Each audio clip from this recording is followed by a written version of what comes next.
I swear these 3-hour shows, they feel like they get longer every week, don't I mean, I know it's 3 hours. I know it started at 8, it ended at 11, and yet for some reason it feels longer than 3 hours. SmackDown tonight had 2 more Elimination Chamber qualifying matches and 2 title matches as well. So there were some important matches on the show tonight.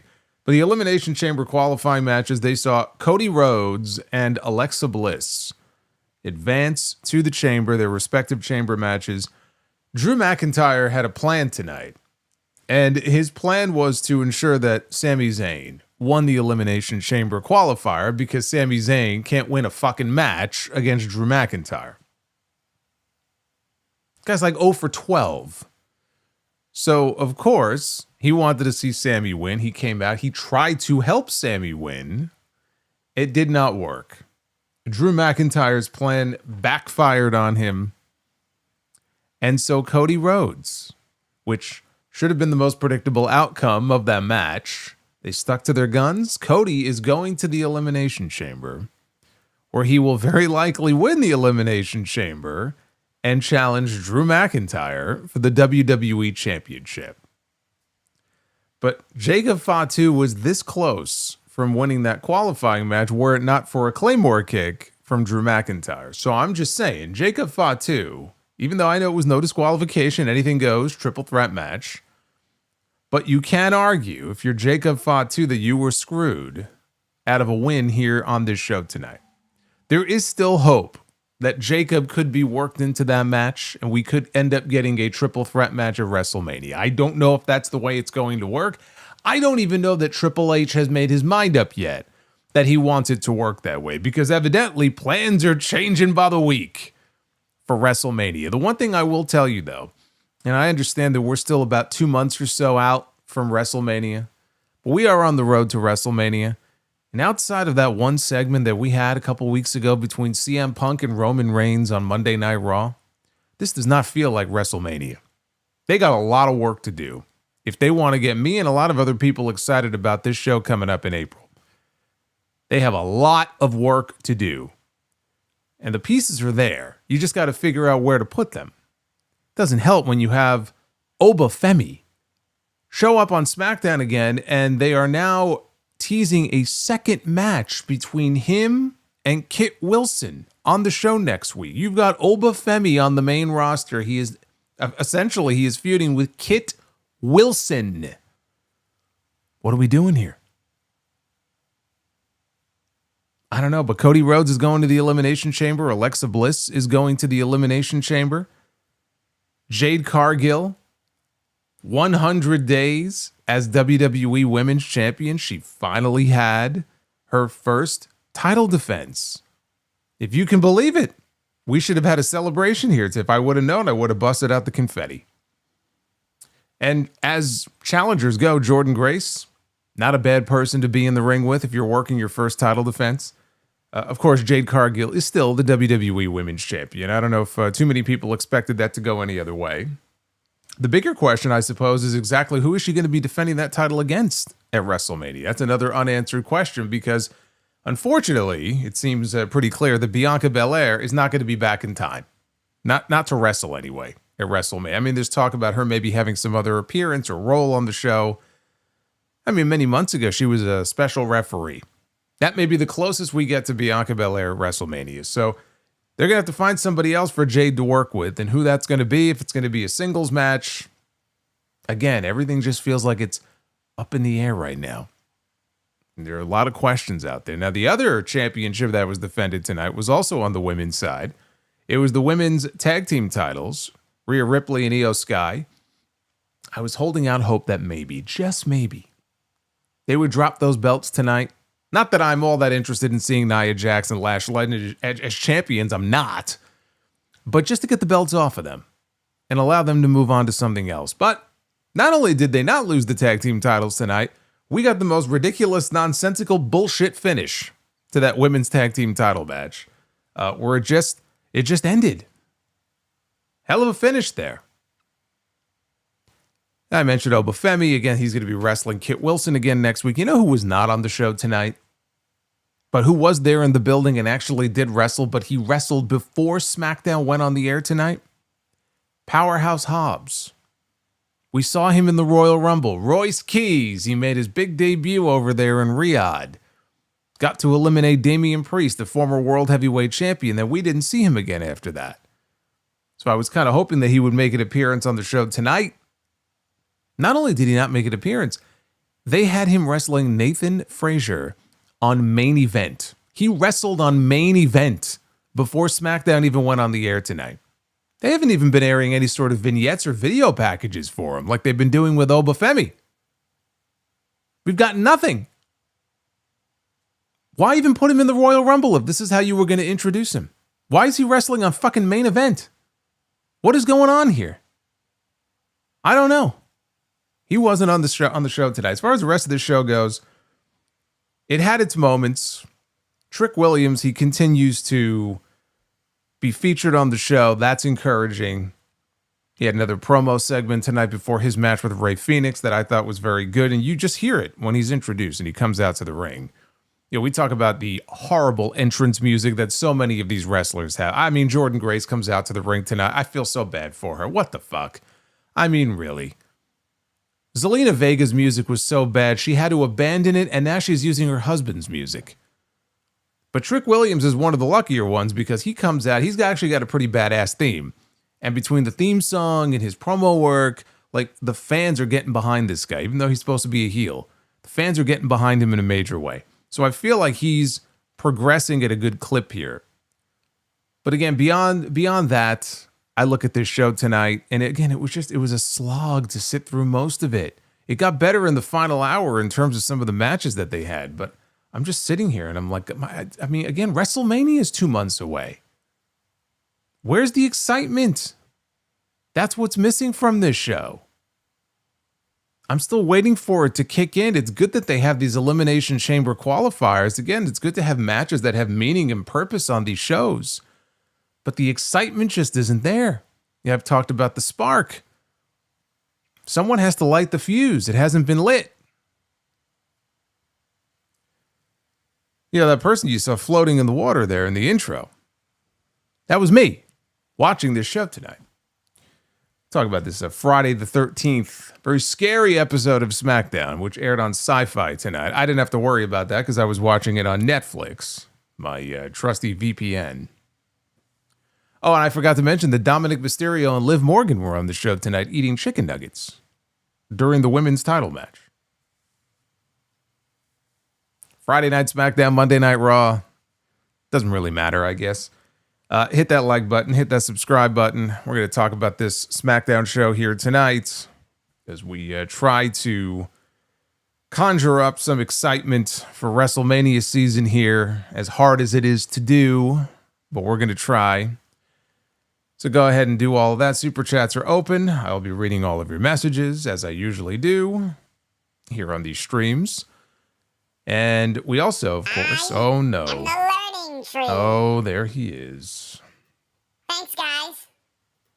You know, with each passing week, it does appear that this man right here is not going to be at WrestleMania either. SmackDown killed Solo before Jason could, yeah. SmackDown did me in. Jason showed up with his machete, and he's like, "Fuck, I'm late. I'm too late." Yeah, at this point, it just feels like if Chris Jericho was going to make a WrestleMania appearance, it would be a Cody Rhodes thing from 2022 where he shows up at the show as a surprise. It seems pretty clear at this point that there's no real inkling that he will be part of the build to this Mania show. In fact, his future is very much up in the air right now. We still don't know if he's going anywhere. At last check, he is still on the AEW roster page. But let's spin the wheel here and find out how many likes we're going to need to do Be the Booker. Are we going to do Be the Booker tonight? I don't know. Let's see. Oh, yeah. We'll be doing Be the Booker. 350 likes. This is an easy homework assignment for you guys. 350, and you guys will unlock some B2B. So get to work on that. I did want to show one thing here. It was one of the first things I noticed when they came on the air tonight for the show. Joe Tessitore and Wade Barrett at ringside. And they're talking to us here as they're introducing the beginning of the show. And I'm looking at this sign behind them in the crowd. And I mean, get a load of this. I don't really know what else to say here, but this is the sign. Paul Heyman is hot. And it's got a very lifelike illustration of Paul Heyman, who looks more like Bronze Breaker there in that fight. Looks orange. Paul Heyman is hot. Those are words that I never thought I would be speaking. And I don't know what the... I mean, maybe they believe that. I don't know. Maybe they just think Paul Heyman is hot. I don't know. I was very disturbed by this. It actually is a very appropriate sign to hold up at the beginning of a Friday the 13th episode, I thought. Ava says, where's the lie? The lie's right there. It's circled in red. What, are you blind? I put there's a big red circle around it. There's the lie. My God. Oh my God. It's a good way to sum up SmackDown right there. It looks like Heyman if he was on Family Guy. Yeah. I mean, look, they tried. They'd do a better job of illustrating him there than I would. Wow. Anyway, Tiffany Stratton. Paul Heyman may not be hot. Tiffany Stratton's pretty hot. So she made her way out to the ring to kick things off here. They showed us how she qualified last week for the Women's Elimination Chamber match. So she talked about how she lost her WWE Women's Championship after having a very impressive rookie year, where she went undefeated for most of it. She goes, that's why she decided to qualify for the Elimination Chamber, because she wanted to walk in to Chicago expecting to win. But before she could go any further in her promo, she was interrupted by Nia Jax's music. So she comes out with Lash Legend. They are scheduled to challenge for the women's tag team titles here tonight on this show. And so Nia says that Tiffany just got lucky last week. Stratton said that Nia seemed to be obsessed with her, and she got a replacement in the form of Lash Legend. Legend called herself the Upgrade and said that she and Nia would defeat Riho, not that Riho, for the women's tag team titles here tonight, and then Nia would qualify for the Women's Elimination Chamber, which was terrible here, because that meant that Nia Jax is going to be in a Elimination Chamber qualifying match, which she will be next week. So the two of them, they threatened to take care of their Tiffany problem right here and now. They were interrupted, though, by the women's tag team champions, and so out comes Rhea Ripley and out comes Io Sky. And Rhea said that Nia and Legend should not get too far ahead of themselves because they would not be walking out with their titles, much less make it to WrestleMania. Well, that was certainly a segment on television that happened. It's the best thing I can say to describe this here. Not much happened, but it did lead to the women's tag team title match, Rhea Ripley and Io Sky against Nia Jax and Lash Legend. After Nia held control for a little bit, Io blasted Jax with a shotgun dropkick. Ripley tagged herself in. That's what people wanted to see. And she sent Nia out of the ring with a dropkick. Legend got dumped out as well. So this led to Io hitting a diving moonsault from the apron, knocks both heels down outside the ring. Nia got brought back inside as Io headed up top. Lash, though, grabbed her leg, which allowed Nia to hit Io with a Samoan drop for a near fall.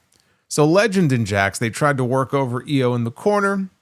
Nia missed a running attack, and Io used her as a platform to hit Lash with a diving dropkick. So that allowed her to get the hot tag from Rhea Ripley. And there was a little bit of a struggle here. Ripley hit Legend with a Hurricane Rana, followed by a DDT. Io headed to the top. Nia, though, escaped Ripley's Riptide attempt, and she intercepted Io on top. This left her open, though, for Rhea's very impressive feat of strength here, and she hoisted Nia up for a power bomb. Io came off the top with her over the moonsault, and she had the match won. Legend, though, she interrupted the pin. So outside the ring, Lash proceeded to slam Io. She was slamming her all over ringside and over by the announce desk. Ripley hit a drop kick, and so all of a sudden Charles Robinson calls for the bell. He has lost control, and therefore he is throwing the match away. And you can imagine the fan reaction in Dallas when they heard the bell ring here. They were not too happy about it. I'm just watching this going, what the fuck?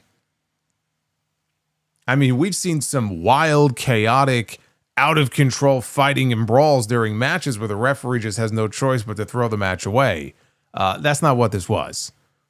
But Charles Robinson, you know what? You get to a certain age, it's like, you know what? I'm too old for this shit. Let's just call it off. So he calls the match off. All four women now are brawling on the floor for a little bit. Ultimately, Lash pump kicks Rhea down to the floor. So Lash and Nia, they set up a Slim Jim table on the outside.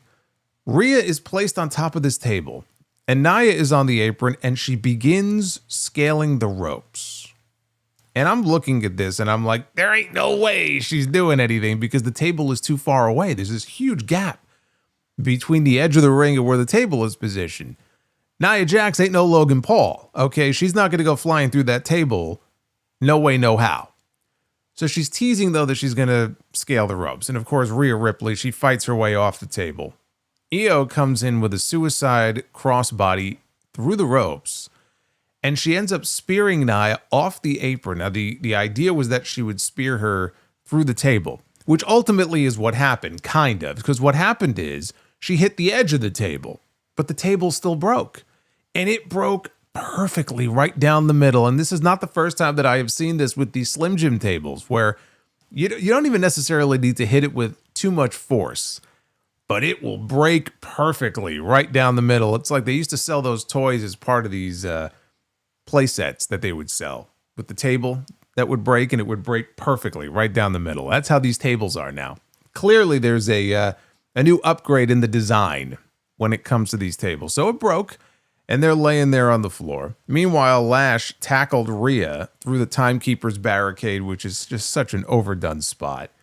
But now it looked like pure chaos, and all four women were down. The way they ended this match was just horrendous. I mean, that's how you end a title match. Obviously, they didn't want to have a clean winner here one way or the other. They wanted to keep Nia and Lash alive, I guess, for a rematch, or I don't know what the plan is there. They're going to take this all the way to WrestleMania and have multiple teams in there, which is certainly possible. The Bella Twins will be in there as well. I don't know, but that finish was fucking terrible. And then the post-match chaos, I mean, that was fine. But I'm watching this and I'm going, they're going to do this, aren't they? They're going to keep these tag team titles on Rhea and Io going into WrestleMania and have them defending against the Bellas. This is going to end up being their big plan for these women. Unbelievable. Cody Rhodes was interviewed backstage by Kathy Kelly about his chances in his Elimination Chamber qualifying match later tonight. He talked about how there are those who are hoping that he and Sami and Jacob Fatu rip each other apart in the main event tonight. Cody said that he was 2 matches away from the dream. You know, it was the story a couple of years ago. Now it's the dream. The dream is to get to the WrestleMania main event to compete for the WWE Championship. So what would this be? If Cody ends up in the WrestleMania main event, let's say on night 1, this would be his 5th WrestleMania main event, right? We had 39. He was technically in 2 different main events at 40. 41, I guess it would be 4, his 4th WrestleMania main event, assuming he makes it. He also mentioned that he was in the middle of Von Erich country. Don't bet against him tonight, he said. Carmelo Hayes was walking backstage as Matt Cardona and Apollo Crews, again, hanging out with one. Apparently, they become the best of friends here because every week on SmackDown, these 2 guys are just hanging out together. I guess they got nothing better to do in the back, so what else are you going to do? You kind of form new friendships and relationships with people. Hey, you want to hang out with me? It's like school, right? I got nothing to do. Fuck. Let's go walk around. Let's shoot the shit. So they're hanging out again this week. and they call their shot. They both want a crack at the United States Championship. They point out that both of them are former U.S. champions. I had completely forgotten that Apollo Crews at one time was a United States champion. So Hayes said, look, the open challenge, I mean, hey, I welcome all comers, but tonight, the open challenge is closed. So he kept on walking, and he bumped into The Miz. Funny, I thought this was over. So he bumps into The Miz, talks about how Hayes was testing his 3 core values. And I wish I could tell you that I cared to write down what they were, but I don't. So he said that he was going to teach him a lesson in respect. And Hayes walked off telling Miz that he hoped he taught that lesson better than he wrestled. After this, we got a promo video with Aleister Black and Zelina Vega. Black said that Randy Orton is still one of the greats. He said Orton showed shades of what he was like in 2009 in their Elimination Chamber qualifier. We were seeing shades of 2009 Randy Orton. He wondered what would happen if Cody Rhodes qualified for the match, and then he wondered if we would see Orton soon. And then Zelina spoke about her qualifying match and said that change would come. Interesting that they still have Black talking about Randy Orton, which would seem to indicate that they're going to keep this, I can't even call it a feud really, but they're going to keep this thing going with the two of them. I don't know. I don't see that as a WrestleMania match, though, for Randy Orton. But you would watch this and think, okay, it's possible that it could be.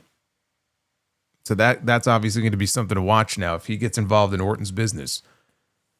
But after this, we had the United States champion, Carmelo Hayes, who was out to the ring for a promo, and he was ready to address the crowd here in Dallas, who gave him, actually, I thought, a very good reception.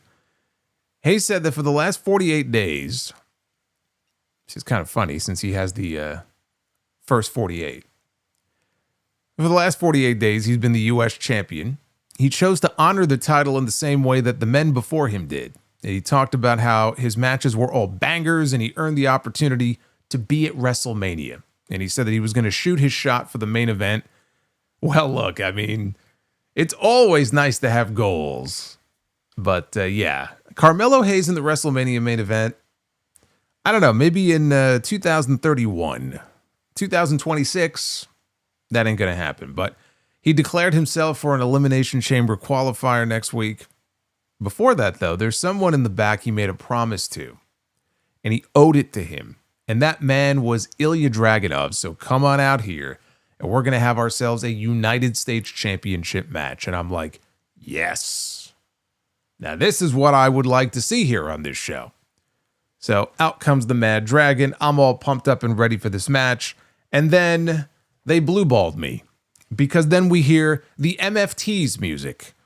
The worst music that you could possibly hear in this situation. As we're getting ready for yet another banger of a match between Carmelo Hayes and Ilya Dragunov, we see Solo Sikoa and his MFTs ruin it.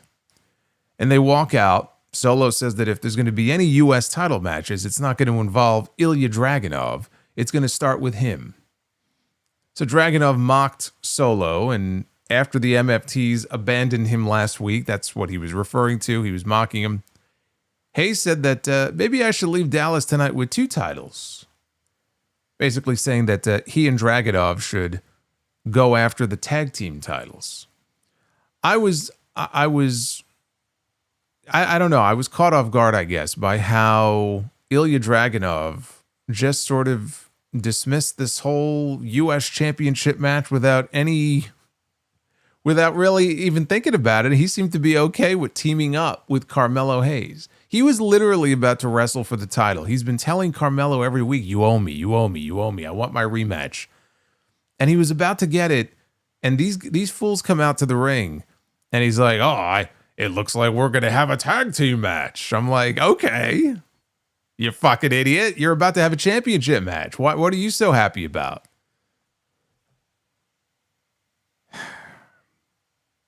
So the MFTs, they marched down to the ring. They launched an attack on the two of them. Here comes Matt Cardona and Apollo Crews. They're like, finally, this is our opening here to get involved in something on the show. So they run down to the ring, try to even the odds. The MFTs still have the numbers game. Here comes Shinsuke Nakamura. He runs out. So here comes the general manager, Nick Aldis, who walks out and says, I see where this is going. I've got a great idea. We're going to have to postpone this United States Championship match in favor of a 10-man tag team match. Ring the bell. And yes, instead of a U.S. title match here on this show, we end up with this. You tease a title match with Carmelo Hayes and Ilya Dragunov, which I know I very much wanted to see. You won me over. And then instead, you pull the rug out from under us to give us a 10-man tag team match with the MFTs. Why do they hate their audience so much? Why? So we had Solo Sikoa, Tama Tonga, JC Mateo, Tonga Loa, and Tala Tonga. That's a lot of Tongas in there. Against Carmelo Hayes, Ilya Dragunov, Matt Cardona, Apollo Crews, and Shinsuke Nakamura. They joined the match already in progress after a commercial break. But there was a bizarre spot involving Tonga. Oh, well, of course, it would happen. Could it be anything but bizarre when Tonga Loa is involved? Tonga Loa is in the ring with Matt Cardona, and he's down on his knees. And Cardona went to go move like he was about to hit the ropes. And Tonga Loa, he was holding on to Matt Cardona's trunks, and he just refused to let go. So Cardona is trying to run into the ropes, and it looks like he's trying to pull this man's trunks down. And it was to the point where even Wade Barrett on commentary here, he even made the comment, he said that he joked that it looked like he was trying to hijack Cardona's wardrobe. It almost got X-rated here. I don't know what Tonga Loa was trying to go for here, and frankly, that's none of my business. But in the middle of a match here, it was a little weird. Like, let go, dude. So the MFTs, they continued to work over Cardona. Tala Tonga entered. He dropped Cardona with a huge Samoan drop. Cardona eventually managed to tag Dragunov in, and the big man struck Dragunov down from the top rope, which sent him crashing out to the floor. Now, they returned from another commercial break. JC Mateo had Dragunov in a rest hold, and Dragunov, he missed with the Enziguri, which allowed Mateo to tag in Solo Sikoa. But Dragunov hit the kick on Solo, which allowed him to tag in Carmelo Hayes. And Melo came in, he got this big flurry. He was on fire here for a little bit. He's sticking his tongue out. WAZZZAP. Like, what the fuck? Oh, look who showed up. He's sticking his tongue out. WAZZZAP. Like, what the fuck? Hey, Sidro, WAZZZAP. Sidro has joined us. He has arrived. You just missed the best part. I was talking about how Tonga Loa was attempting to de-pants Matt Cardona. It's not very PG. So Melo's on fire here. Tama ate the backward springboard leg drop by Hayes, who then connected with La Mystica on Solo Sikoa. So things started to break down here at this point, and it's a good thing Charles Robinson was not the referee for this match, or else he would have thrown the whole fucking thing away. So it started to break down. All 10 men were involved in the chaos. This is what I mean, though. Yeah, I joke about this shit, but like, you have a match here with 10 men, and you have a point in the match where things begin to break down. The previous match had 4 women, and you throw the match away. You realize how ridiculous that sounds?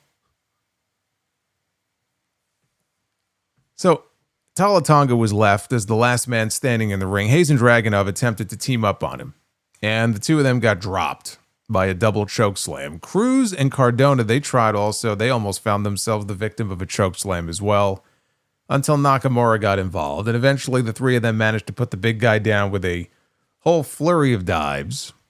Tama Tonga then blind tagged himself in, but he stayed outside. He kind of dropped down from the apron like he didn't want to be seen. And the announcers never mentioned it. Hayes didn't see it either. He hit the first 48 to Solo, I believe it was. Tama, though, he shoved Hayes off the ropes as he was going for, I guess, nothing but net. Shoved him off right into a Samoan spike. And then Tama slid into the ring. He hit his cutthroat, the hidden blade. on Hayes, and he pinned the United States champion to win it for the MFTs. Now, as the MFTs tried to celebrate their win, the lights went out, and we see when they kind of come back on, the Wyatt Six are gathered up on the concourse. They're up in the crowd, looking down at the MFTs. And that was it. That was the end of that.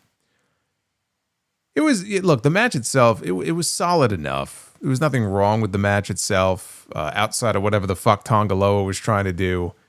But man, there's the potential here for some actual story with the MFTs, with Tama Tonga being the one to win the match and Tama Tonga being the one to, likely challenge Carmelo Hayes for the United States Championship, even though Solo Sikoa was the one who came out earlier and said, hey, the line begins here with me.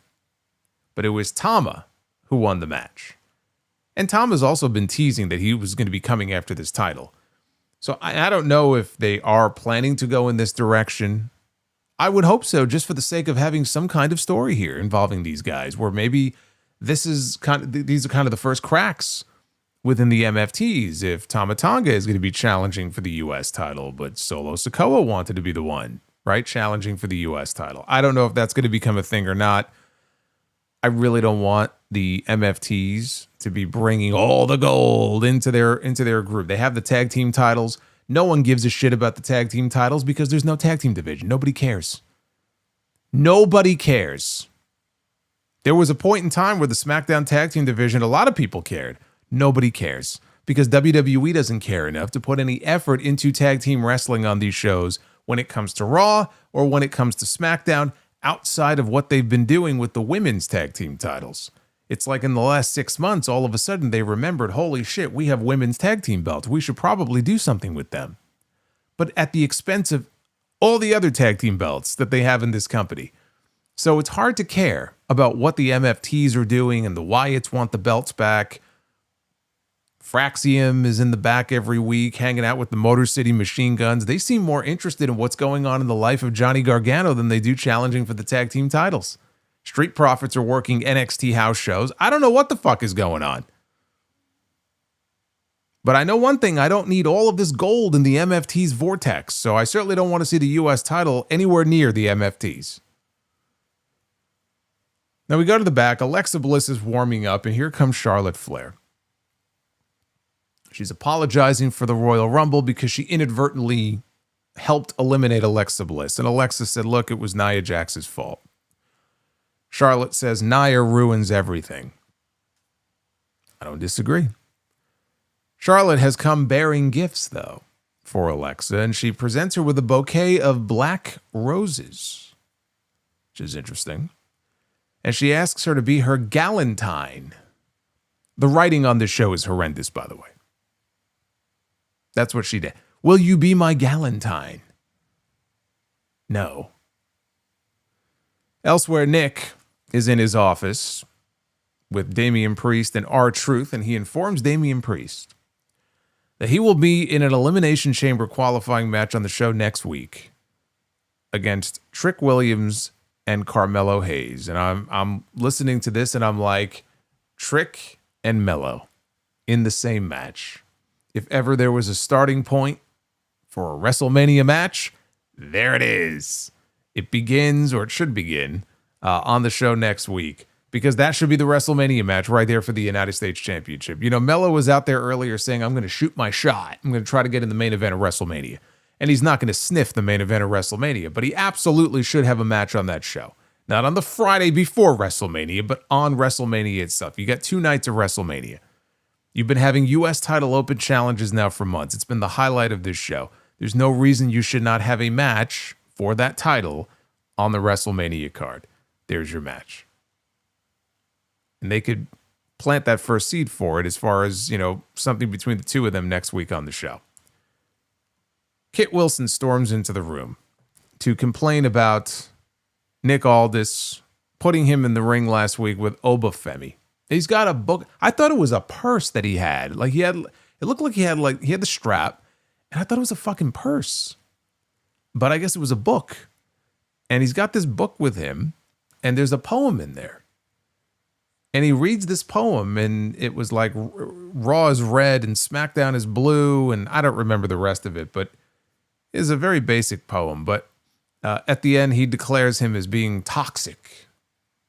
So then R-Truth offered a poem of his own, and he mocked Kit Wilson, saying that he's not a real man because he's got a camel toe. Like, oh my God.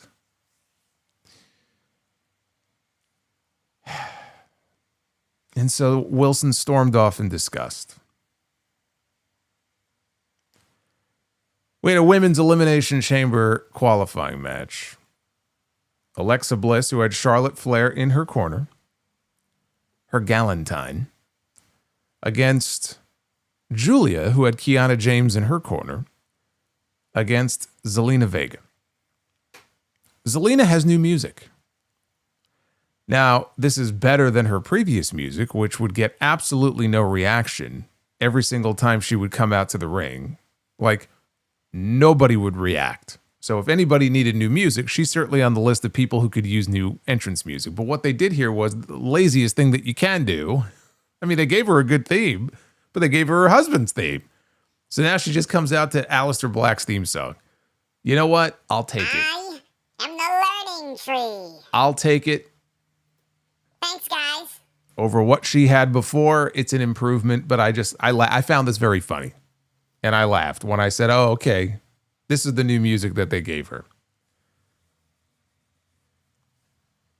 Yeah, Damian Priest was laughing his ass. Yeah, well, I mean, that's what they do. They have that forced comedy where you have to do the fake laugh on the show. I'm not saying that, there wasn't a chuckle in there to whatever Truth. I forgot what Truth said before the camel toe line, but yeah, not great. So Zelina, she fought out of his sister Abigail. She sent Alexa into the corner. Zelina and Giulia, they mixed it up a little bit. Bliss came back. She went after both women. Cannonball from the apron to Giulia by Bliss, who herself then got taken out by a dive from Zelina, and then that took us into a commercial break. Later on, Zelina headed up top, but she was distracted by Kiana James, which allowed Giulia to head up top and connect with the avalanche butterfly suplex. She took her all the way down to the mat. Bliss recovered. She hit a double natural selection on both women. So later in the match, Bliss headed to the top. She was going for Twisted Bliss. As she came down, though, Giulia got her knees up. Then, though, she got dropped with a code red from Zelina. Bliss caught Zelina with a DDT. She went for the cover. That got broken up by the Arrivederci knee, which didn't connect fully, but she got enough of it.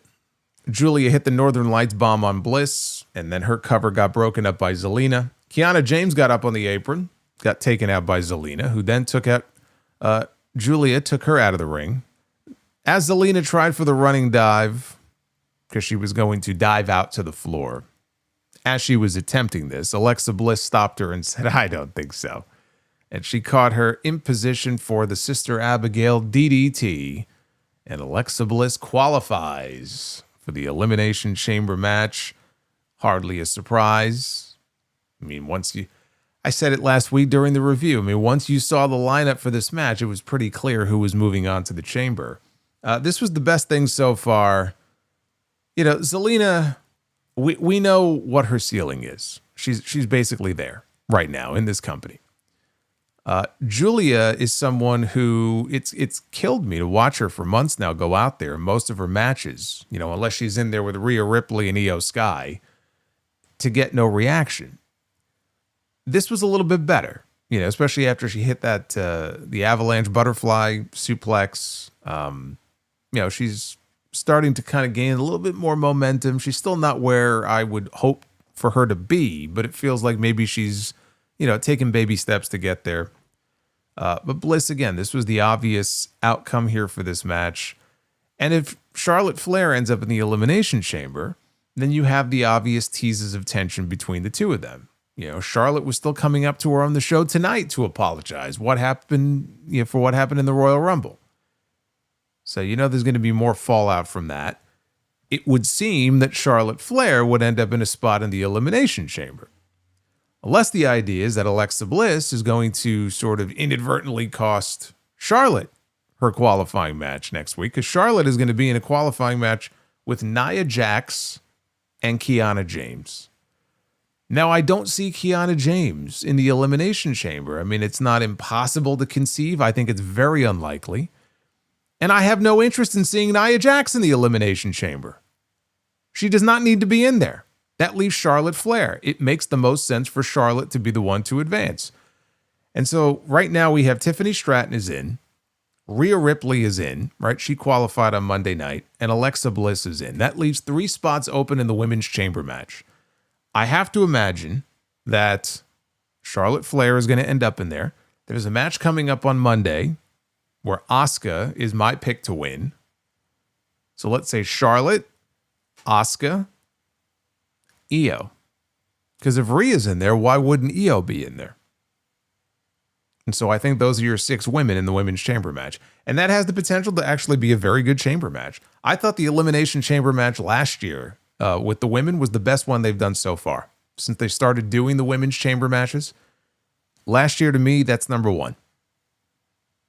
So with the right lineup, I think they could have a very good go at it again this year.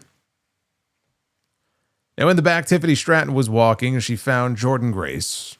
And Grace welcomed her back and said that when I win the title tonight, she won't mind facing Tiffany at WrestleMania.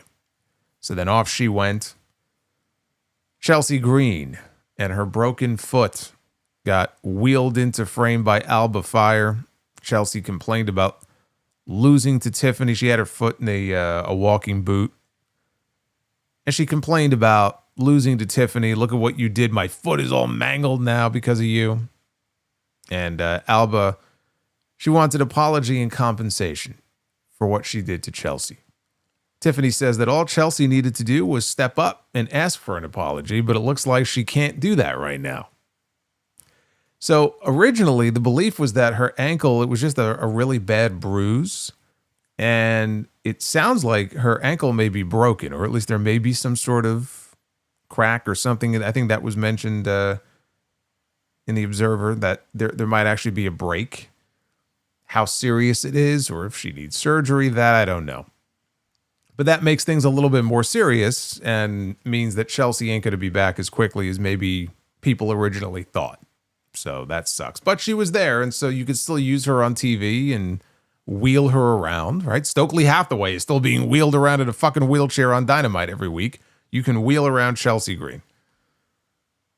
After the commercial, they come back to the announcers.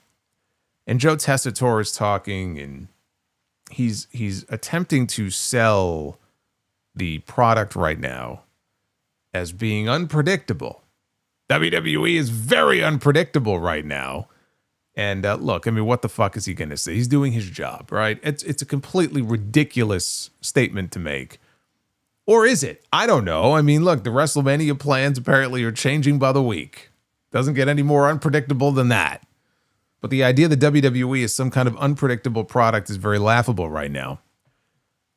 So he was setting up a recap about the whole situation with Cody Rhodes and Jacob Fatu and Drew McIntyre. So in the back, after this, Rey Fenix is warming up for his upcoming match with Trick Williams.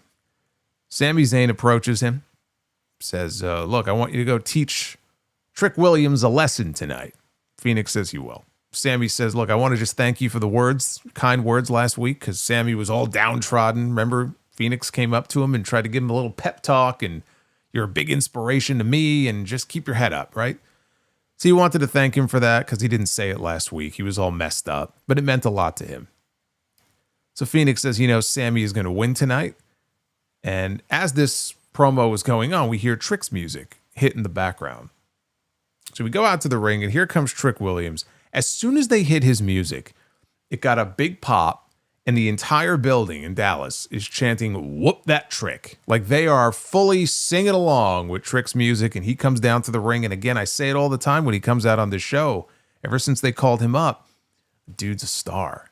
He just comes off as a star. Some people have it, some people don't. He hasn't been up there very long, but he's got it. And it also goes to show you the power of having a decent piece of entrance music, which not a lot of people on this show have, but he does. And so that helps. So the crowd reaction was very noticeable. So he gets in the ring and he says that he's sure nobody in Dallas wants to hear from Sami Zayn. Mr. Can't Get the Job Done. They don't want to hear him come out and tell another sob story. Said that Sami begging for another opportunity made him sick. He said that Sami had a big opportunity later tonight against Cody Rhodes and Jacob Fatu, but they would eat his ass alive. It's very important to put that in there. Eat his ass alive. Tongaloa just got very excited. If he kept on moping, they were going to eat his ass alive. So next week, however, Williams declared that he was ready to do whatever it took to qualify for the Elimination Chamber. Lemon pepper steppers and everything. So he turned his attention to Rey Fenix. Said that he wasn't going to lie down for him just because he was new here. And as he's talking, he gets interrupted by Phoenix's music. So again, this was a good promo, and the fans were into this. Every week, you know, he gets a little more time to speak and a little more time to speak, or he gets to hang with some top names like Randy Orton or Sami Zayn. And it just helps elevate him that much more. You know, that's the importance of getting regular TV time, regular promo time. So this was good. You know, the vibe that I get from him, and I know people are going to hear this. They're going to be, oh, how could you compare the two? They're not. I'm just saying, the vibe that I get from him, I couldn't really put my finger on it. Hollywood Rock. When Hollywood Rock would come, and we didn't get Hollywood Rock for very long, not nearly long enough. But when he would come out, again, there was just a certain, I don't know, he had a certain vibe. He had carried himself in a certain way. And I kind of get a little bit of that from Trick Williams, right? He's not the promo The Rock was, but he's pretty good promo. You know, he'll get there. But he gives off that vibe to me, and that's not a bad thing at all, because Hollywood Rock was fucking awesome. So if he can, let me tell you this, if he could ever get to that level, I think he'll do well. So we had Trick Williams against Rey Fenix. Williams threw Fenix down. He tried to assert his dominance early on here in this match. Fenix tried for a rolling attack of some sort. Williams caught him and attempted to hit a chop. Fenix recovered, though. He connected with a missile drop kick for 2. So he had Williams in his sights, and he ended up getting turned upside down by this great spin kick from Williams. And the way it connected, and they replayed it, and the way Fenix sold it was just fantastic. So Trick kept the momentum going with the tilt-a-whirl backbreaker. Hit a jumping neck breaker. Fenix tried to rally. He came back later on with the adios amigo kick. Headed up top, he had a diving crossbody on Williams. And then he instantly rolled back up and he took off from the other top turnbuckle. He had a frog splash, only for a near fall. So Williams rolled out of the ring to go catch his breath. Fenix again took flight and he hit Williams with a diving crossbody on the floor. He brought Trick into the ring and again he went to the top rope. But Williams recovered. He cut Fenix off, and he's on the ropes with him. And he gets him on his shoulders, and he's going to go for some sort of avalanche move here, attitude adjustment. I don't know what he's going to go for here. Fenix fights back, and instead, he ends up standing on top of the ring post, right behind Trick. Trick is sitting on the top rope, and Fenix is standing on the post right behind him. I don't know what he's going to do. And he jumps up and he comes down with a double foot stomp to the back of Trick's head. So Trick goes down. And again, though, Williams had the wherewithal to kick out. Finish here came with Fenix hitting the ropes. And he's coming off the ropes and he got turned inside out. He took a fucking great bump for the trick shot knee. You know, the way you would see somebody get turned inside out on a clothesline. He went inside out off the trick shot. And Trick got the pin to win the match. This was real good, I thought. Look, I hate to see Rey Fenix used in this way. It's one thing every now and then to have a match like this. It's very clear to me at this point that this is the role that they have decided upon for the foreseeable future for Rey Fenix. And even in the Royal Rumble, he was in the Rumble. He was a jobber. I mean, they used him as an absolute jobber in the Royal Rumble because that's what they think of him. Him and Rusev, like you could just tell the way that they're used in those situations says a lot about where the company sees them at the moment. Rey Fenix is too good to just be going out there and to be used as someone to help get other people over. So I would certainly hope that at some point they pull their head out of their ass and they will figure out something a little bit better for him to be doing other than just using him for this and really nothing else. There's nothing else of any great value that they are using him for at the moment. They seem content to just kind of keep him in this role. And ordinarily I would sit here and I would lobby, as I've done many times before, for them to finally give us that Lucha Brothers reunion. And I'm not going to do that just because the more I think about it, I don't know why I would doom him. And Penta, more so Penta. I don't know why I would doom them to the tag team division. Because WWE clearly does not give a shit about the tag team division on either show. So I can't even sit here and say that anymore. Like, it's a lateral move. If he ends up in the tag team division, it's not like he's going up anymore. He's going to be right at the same level he's at right now. Until and unless they actually put some muscle and some elbow grease, okay, into fixing the tag team problem, there's no point in wanting to see the Lucha Brothers. I mean, sure, I've been advocating for the Lucha Brothers and the Usos at WrestleMania, but they haven't even put the two of them together yet. And you got 2 months left until WrestleMania. So to the WWE audience, they don't know what the fuck the Lucha Brothers are, right? Seems pretty clear that they're not going to do that. So I wouldn't even bother until they put the effort in to actually do something with the tag division. I don't know what else there is for Fenix to do because it's very clear to me that he is not a priority for them on this show. And if you move him over to Raw, is it really going to be that much better? Probably not. So it's a shame. But as far as Trick Williams is concerned, he's progressing very nicely. I think he's been doing a great job, and the crowd has responded. There are people who the crowd does not respond to. They don't make that connection with them. He doesn't have that issue. So that's good, because you can call up Obafemi, and you can call up different people, and some will be successful, some will not be. Oba, to me, is a can't miss, like if you fuck him up, that's on you prospect. And Trick, I would put in the same category. I mean, Trick just has that charisma to him that you would think they would love. And I think that will carry him further in WWE than it would anywhere else. So it's good to see. It's good to see. And I will give them praise for that where they deserve it.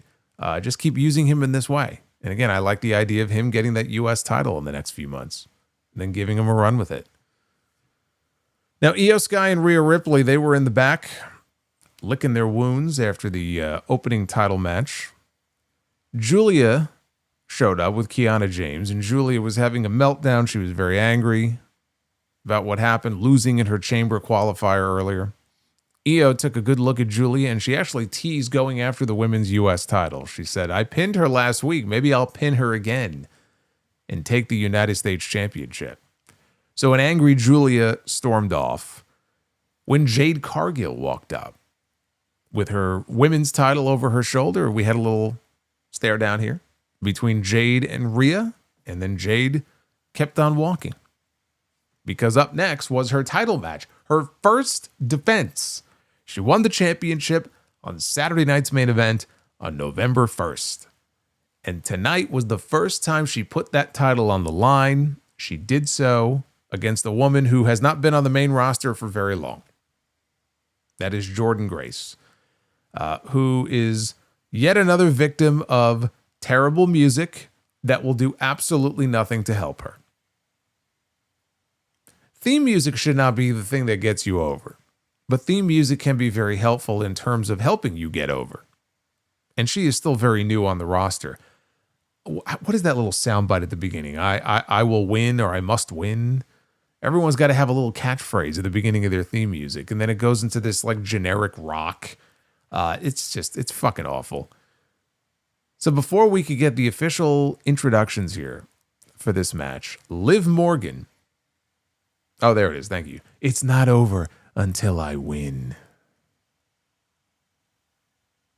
Who came up with that? That's almost as bad as role model. It's not over until I win. Yes, I know she had the siren. She had the siren and they took it away because Braun Breaker has a siren and we can't have more than one siren. So let's come up with the most generic sounding bullshit for her to come out to. Role model. Liv Morgan comes out, the winner of the 2026 Women's Royal Rumble. She is accompanied by Dominic Mysterio and Raquel Rodriguez.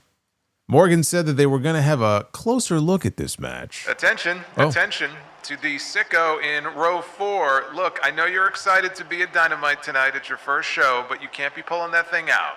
Okay, you got to put that away. Fuck Triple H. And don't think I didn't see that sign that you brought that said, I came to see AEW. That's sick. Thank you. Oh, the sickos. You know, you could be arrested for that in certain places. You better put that shit away. That might be the same person who had that sign in the crowd that said Paul Heyman is hot. Wouldn't shock me. So Liv said they're here to get a ringside seat for this next match because, of course, Liv Morgan is still teasing the possibility that she might choose to challenge for the WWE Women's Championship and not the World Heavyweight Championship at WrestleMania, which is bullshit. We all know it is, but she's got to tease it out and pretend. So she wants to have a ringside seat. And they had a table set up because Dom said that he had a very special setup for Valentine's Day. And at ringside, they had a table set up next to where the announce desk was. And they had plates of chicken nuggets. And that's where Liv and Dom took a seat. And Raquel just sort of stood there as their bodyguard, or I don't know what you would call her. Maitre d'? I don't know. So we got Jade and Grace. They were testing out their strength. Neither woman had any sort of advantage. Cargill found herself trapped in a sleeper hold. And Jade was trying to get out of it. She was slamming Grace to the mat. Grace would not let go. So the two of them rolled outside. And Jade very gently backed into the ring post. And finally Jordynne let go of the hold. Cargill missed, though. She went to go chop her. Grace ducked out of the way, and she chopped the ring post casing instead. And then Jordynne hit a DDT on the floor outside. So now Jordynne tried to lift Jade up. I don't know if she was going to go for a power bomb or what she was going to go for here. But instead, she got backdropped. And she took this backdrop on the top part of the timekeeper's barricade and then rolled off. And I'm pretty sure it's padded, the top part, but still. You land right on that top part of the barricade. That's no fun. So then Jade walks over to the Judgment Day table and she grabs one of the chicken nuggets and she took a bite and then she tossed the rest of it on the floor. That's the first carb that probably has entered that woman's body in the last 5 years. So Grace targeted the champion's injured arm. Because Jade was selling the arm from earlier, I guess after she had chopped the post. Grace hit Cargill with a forearm to the face, lifted her up for a modified jackhammer for a near fall. Cargill hit Grace with a big kick, could not capitalize though, because she got caught with a spine buster. Cargill, though, after this, landed on her feet on a Grace powerbomb attempt and connected with a spine buster of her own. Jade went for her pump kick. Grace, though, dodged it.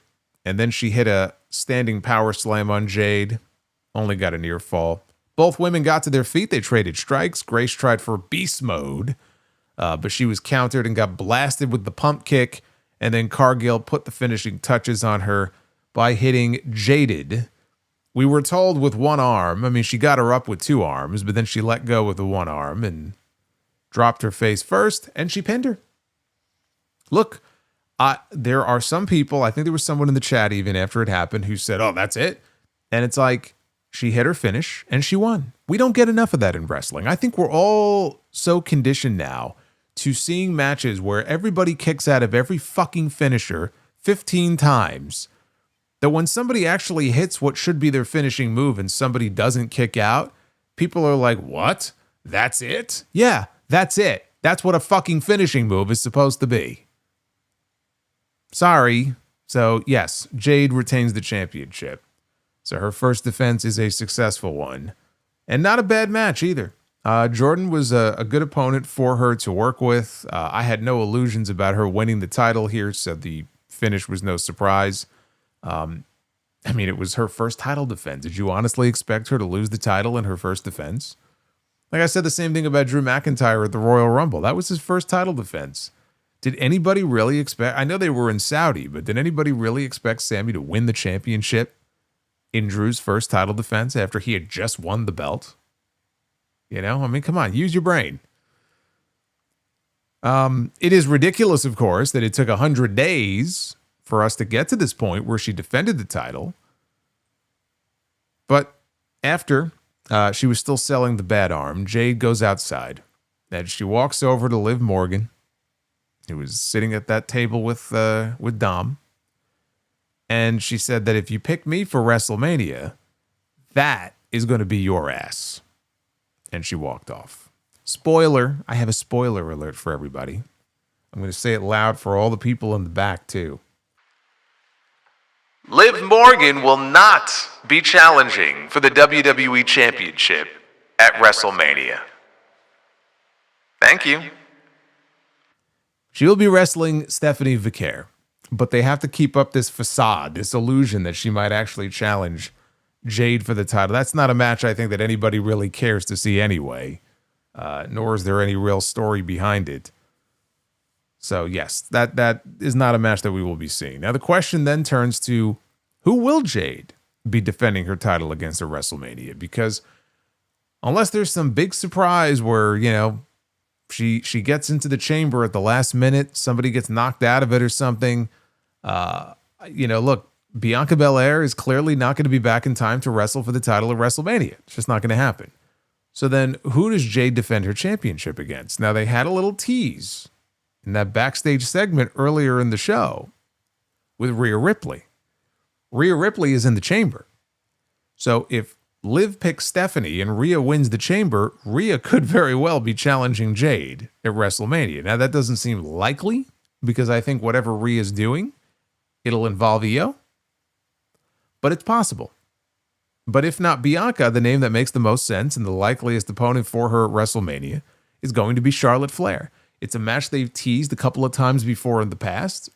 And in their mind, as far as WrestleMania matches go, that's about as big as you could hope for. If you're not going to be able to do Jade and Bianca with their history, then you would do Charlotte and Jade. And that's probably what we're looking at, because I don't really see a better option for them right now. Now, after this, we go to the back. Fraxium and the Motor City Machine Guns. They continue to laugh at the expense of a very depressed Johnny Gargano, who is sitting once again on top of one of the equipment crates. I couldn't tell this week if it said NXT on it like it did last week. But he's still, he's very down. And he actually spoke words this week. And he told Candice LeRae that, look, everything's in the shitter, basically. Like, I lost my tag team partner. He didn't say where his tag team partner went. He just said he lost his tag team partner. The mask, right? That Axiom got back. He said, I have nothing left, which Candice took great offense to. And then she said she would fix it, and she wheeled him away as he sat there on the production crate. So here come the MFTs. They're sauntering down the hallway, right, after their big win earlier in the show, and Solo's got his lantern with him.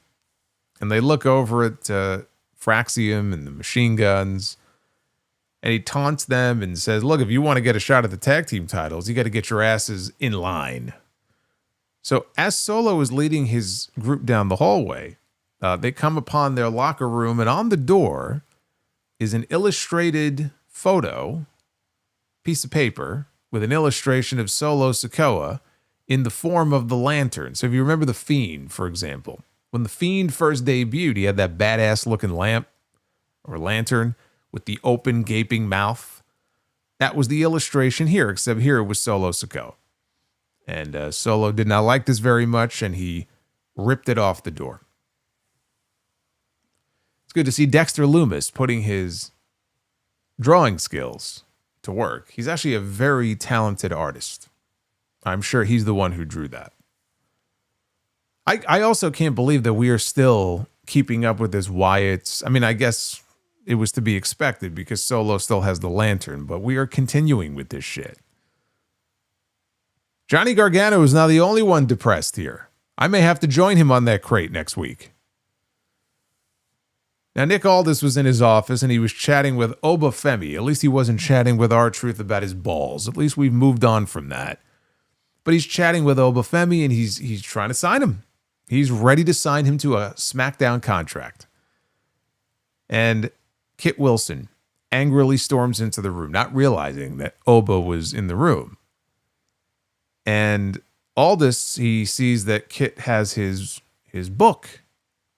And he takes the book from him. And Kit was like, no. He goes, no. Let me see what you've written here in this book. So he opens the book and he reads a poem. And there were some harsh words in there about Oba Femi, including him calling Oba a sad clown. So this led to Oba saying, I got an idea. How about you and me, we do this again, one-on-one next week here on SmackDown. And the fans booed because they thought they were getting the match tonight, but they made it official for next week's show instead.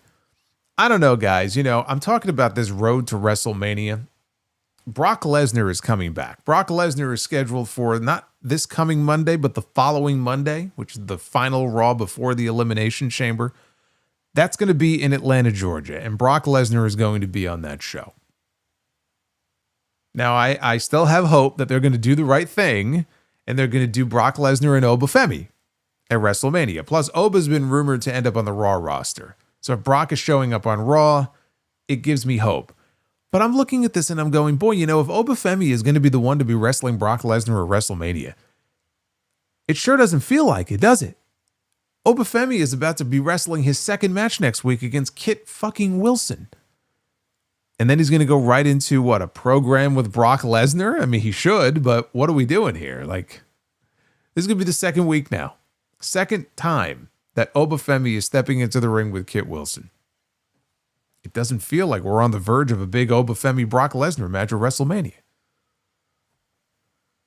Now, backstage, Kathy Kelly is interviewing the WWE champion, Drew McIntyre, who promised that Cody Rhodes would be nowhere near him, his title, or the main event of WrestleMania. He said Jacob Fatu might have the best chance in the Elimination Chamber because he has spent most of his time behind bars. But he would make him wish that he was back in the Slammer if he wins.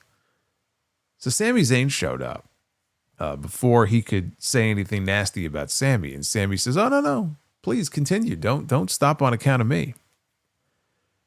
And Drew said, look, I'm not going to insult you. He remembered Sami telling him on the night that he won the WWE Championship on SmackDown in 3 Stages of Hell that a small part of him wanted Drew to win that match. McIntyre said a big part of him wants Sami to win tonight. And I'm like, of course he does. He's fucking Sami is 0 for 12 against this man. If I'm Drew McIntyre, I want to face this man every week for the rest of the year. So McIntyre said that Sami is a good man who paid his dues and he's earned it. And he has a feeling that Sami is going to win the big one tonight. And they played Sami's music and he looked shook. He looked very confused and caught off guard by what Drew just said to him as he made his way through Gorilla and on out to the ring. And so it was time for the main event.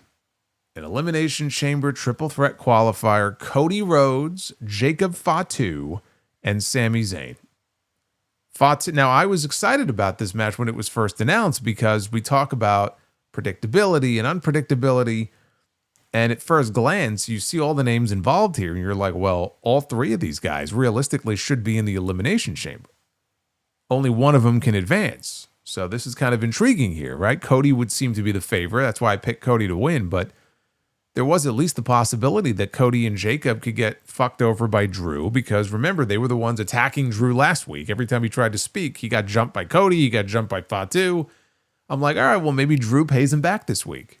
Sami sneaks his way into the chamber, and now we're left to figure out how the hell they're going to get Cody Rhodes in this title match at WrestleMania, because we all know he's going to be in there. They opted not to do that. They opted to go with the obvious approach here, but it at least created this feeling of unpredictability, like maybe there's some big angle or swerve that they have in mind here. So it felt like a big match. So Fatu hit Sami with a super kick right out of the gate. This led to Cody and Fatu going at it for a little bit. Cody tried for the Cody cutter. He couldn't connect. Fatu missed with the senton. He got sent over the top with a clothesline.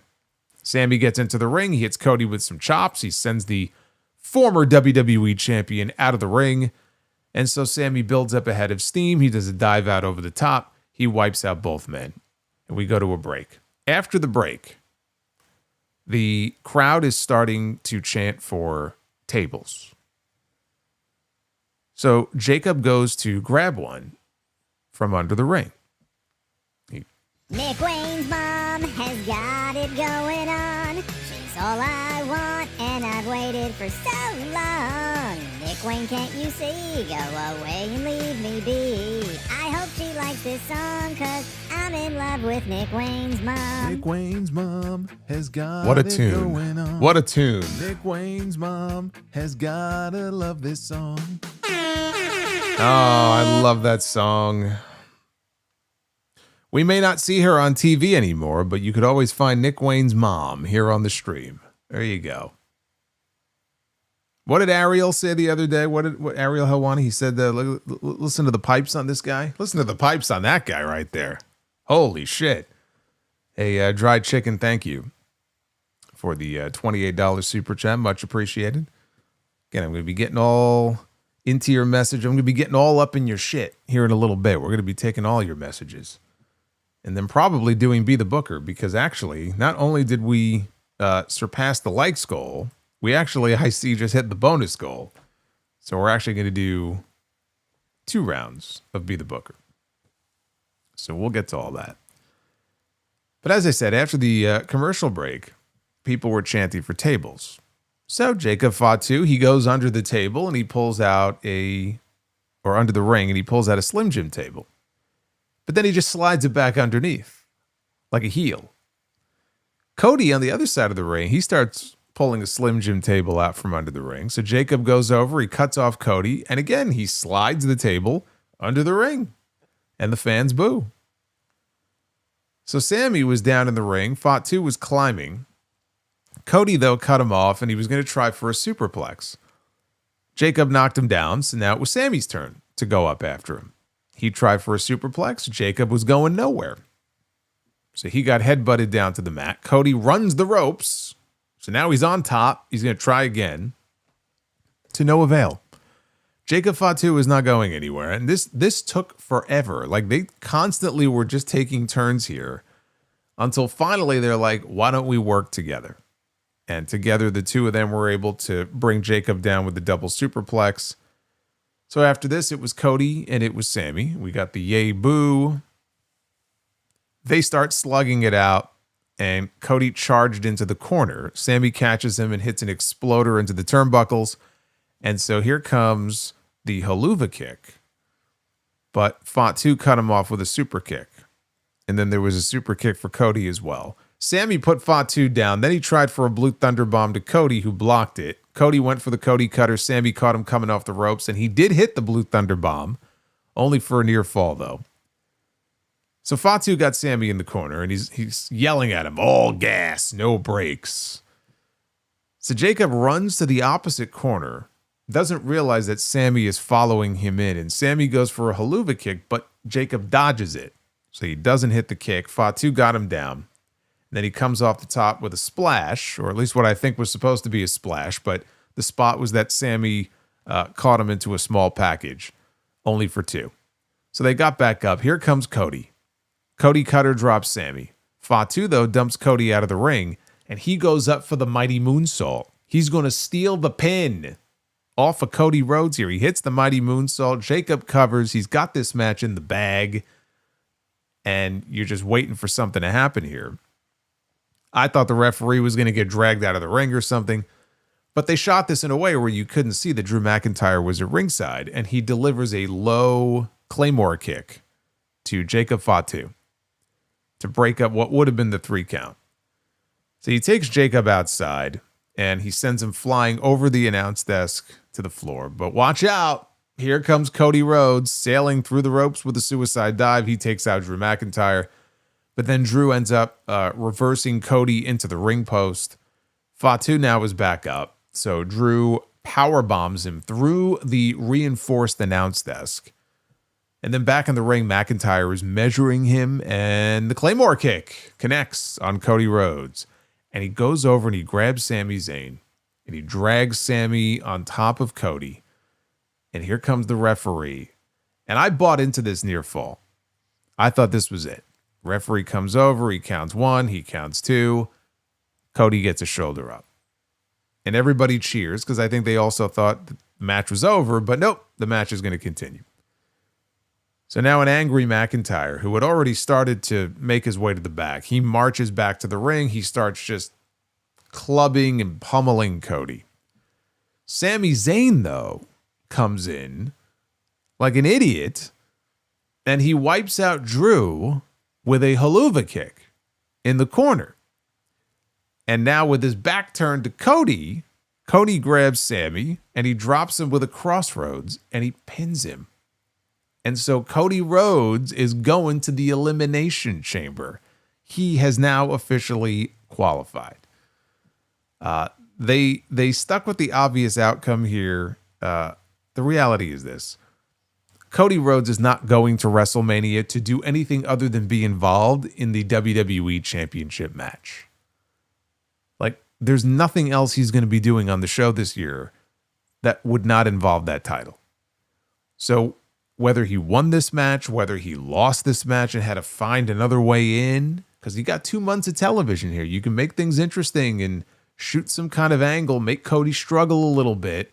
I thought there was a chance, but they went with the path of least resistance. They went with the obvious outcome, which was a Cody Rhodes win. And so if he wants to be in the title match of WrestleMania, he's got to win the Chamber. And Cody winning the Chamber is much better than Cody winning the Royal Rumble. At least the Chamber, it's a match that he's never won before. The Rumble, it would have been completely ridiculous for him to win 3 Rumbles in 4 years. Like, it's a recipe to get people to turn against him. The Chamber, at least, is a little bit better. The main event, I thought it was a solid match. And I thought they did a good job of at least trying to create some drama there with Drew being involved, where it could have gone the other way and you could have had Sami win the match. So there were a couple good near falls there. McIntyre's plan backfired, and some people might look at it and go, oh, yeah, this makes Drew look very weak because his plan was to help Sami win, and it kind of backfired. Well, yeah, that's the story. That his plan backfired on him. He wanted to go with the easiest challenger of all 3, and it blew up at his face. And now he may have to contend with Cody again, or whoever else is going to be in the Elimination Chamber match. So his plan backfired. The one who looks like a fucking idiot out of this is Sami Zayn. And you could say, well, Sami's a babyface, and Sami didn't want help. He didn't want to win like that, right? But in the end, his righteousness was his downfall, right? The moral superiority that he has in doing things the right way, that's all well and good. But the one thing he wanted to do was to go to WrestleMania here and win the big one. And you blew it. You could have done it, and you blew it. And instead, he was lying on his back looking up at the lights. So if anybody looks like an idiot in this situation, more so than Drew McIntyre, in my opinion, it's Sami Zayn. And then there's Jacob Fatu. And this is where I think you could argue for making this, well, ultimately, whatever the match is, making it a triple threat match. Or at least giving Fatu some other opportunity to still try to get involved. Because he had the match won. He should have been in the Elimination Chamber were it not for Drew McIntyre coming in and kicking him in the head. A man who wasn't even involved in this match. Just screwed him out of an Elimination Chamber spot. So if anybody, I think, has an argument for still being involved in some way or getting a last chance or whatever, it's Jacob Fatu. And they've done that before, actually, have like a last chance qualifier sometimes. I don't know if they're planning on doing that with I don't think they're doing that on the men's side anyway. But I mean, it's possible. It's possible because when I look at who's qualified so far, Cody Rhodes, Randy Orton, LA Knight. Those are the names that have officially qualified for the Chamber. I have Javon Evans advancing on Monday. I don't think Gunther is getting into the Chamber. Unless Gunther is winning the Chamber, he should not be in the Chamber. Chamber guarantees that he has to be pinned. So you do not have him in the Chamber. Let him wrestle Dragon Lee on the undercard. I think Javon Evans is going to get in. And then next Friday, I think Trick Williams is going to get in. And that gives us 5. So there's one spot left open. I don't know who fills that spot. Take your pick.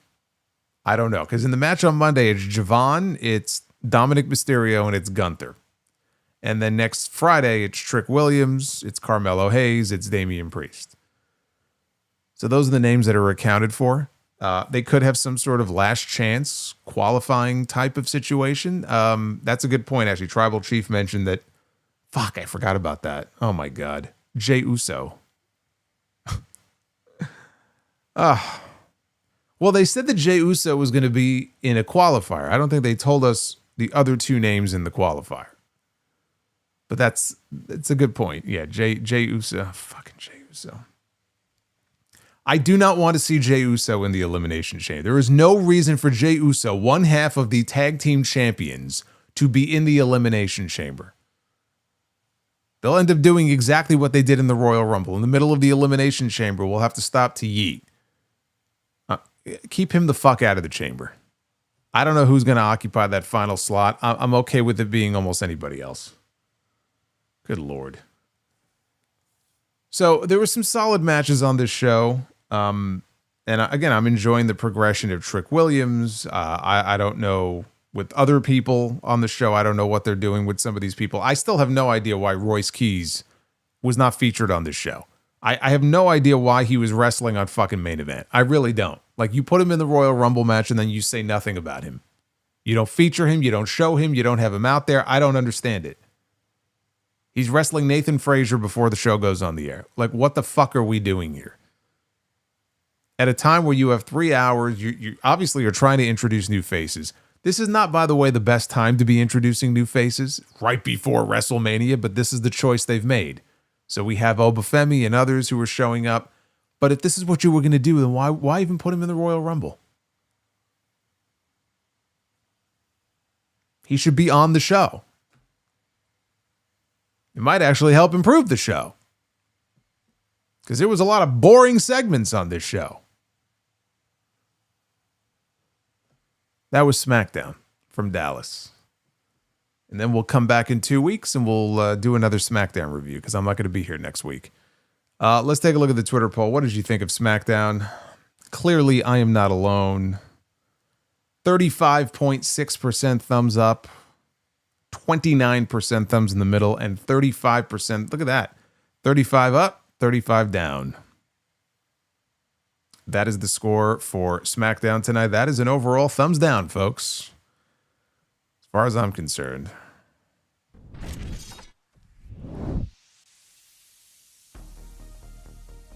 Jay comes out of the pod and runs it back. Yeah. And then somebody should run him right through the glass of the pod.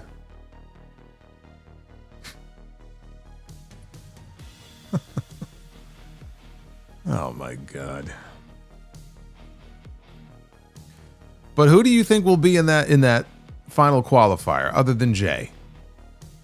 You've got Jay and 2 other people. Who do you put in that Elimination Chamber qualifier? Jey Uso and who? Probably a member of the Vision, I would imagine, right? Bronson Reed, Logan Paul, probably one of them will be in there. And then who do you round it out with? Chew on that. Get into your messages here. Joseph Stewart ending the week with some messages. Always appreciated. is Happy Friday. Bronson Reed and Rusev. Ha! Rusev, huh? Well, at least he's guaranteed to last longer than he did in the Royal Rumble match. Did he go 30 seconds in the Rumble? I don't even know if he went 30 seconds in the Rumble. Chad Gable. Somebody said Chad Gable. Royce Keys. You know, if he's not going to win, I don't put him in. If he's not going to win his qualifier, I don't even bother putting him in, honestly. Joseph says, have you seen the movie The Beautician? The Beautician and the Beast with Timothy Dalton and Fran Drescher. No, you lost me at Fran Drescher. No. What are your top 5 favorite basketball players of all time? Well, as a New York guy, I mean, probably should have Patrick Ewing on there somewhere. But Michael Jordan, number 1. You will never hear me say Hakeem Olajuwon because I still have terrible memories of 1994. So we're not going to mention him.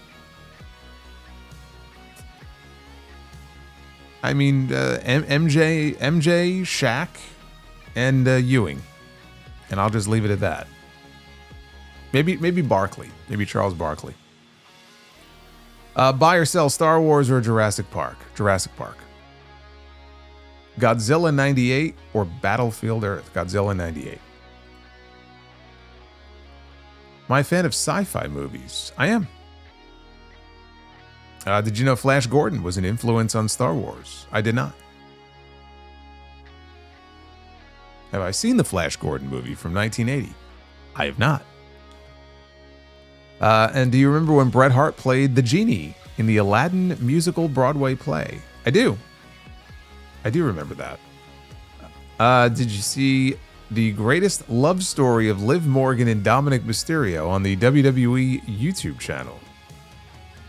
I did not, but I saw the great Mega Power story that they chronicled in a video on the WWE Vault channel. I was watching that earlier today. Joseph, thank you again. Hope you have a good weekend. Holiday 197 says, what are your thoughts on reports that Brock against LA Knight is in the pipeline for WrestleMania? Well, I hope those reports are wrong, is what I hope. But I think they're at least plausible because LA Knight, if you recall, was one of the men who eliminated Brock Lesnar from the Royal Rumble. Now, I won't blame you if you don't remember that because people were fucking yeeting when it happened. But yes, it was Cody and LA Knight who eliminated Brock. So I'm like, if Brock's coming back on the 23rd, makes sense he would be a little upset with the man who eliminated him from the Royal Rumble. They do that match at WrestleMania, that will not end well for LA Knight. The match is Brock Lesnar and Obafemi. This is not hard. GMB says, worst faction, MFTs, Wyatts, or Vision? MFTs. Actually, you know what?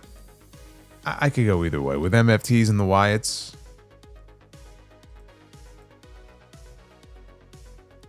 I mean, what have they really done with the Wyatts? Honestly, outside of the same videos, the little video flashes on the screen, they really haven't done a whole lot to flesh them out recently either.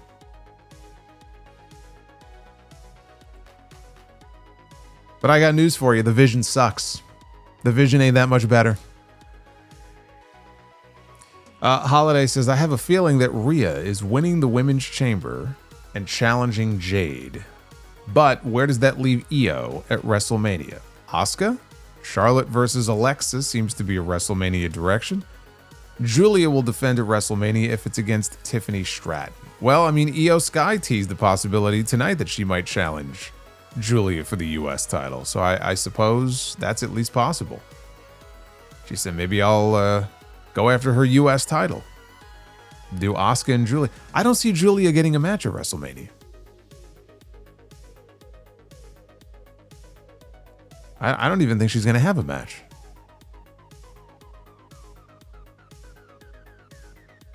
Dried Chicken says, when it comes to Liv Morgan, Dominic Mysterio, and Raquel Rodriguez segments, I would go into business myself and be petty on purpose. Screw polished. I have no idea what you're talking about. What's the context there?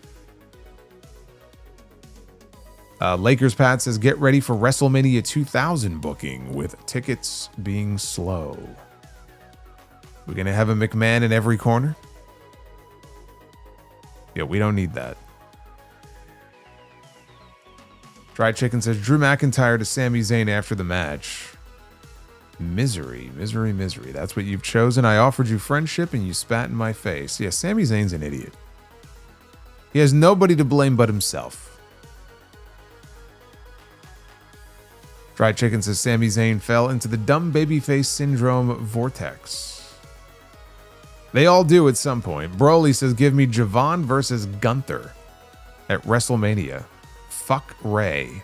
Yeah, I don't know where this Gunther, Rey Mysterio stuff came from. Do people think Rey Mysterio is retiring at WrestleMania? I really don't have any interest in seeing that. First time I have laughed at R-Truth in 6 years. Mikey S. Kit Wilson should 100% win the Andre Battle Royal. At this point, I would expect Royce Keys to be in there, and then they give it to Royce Keys.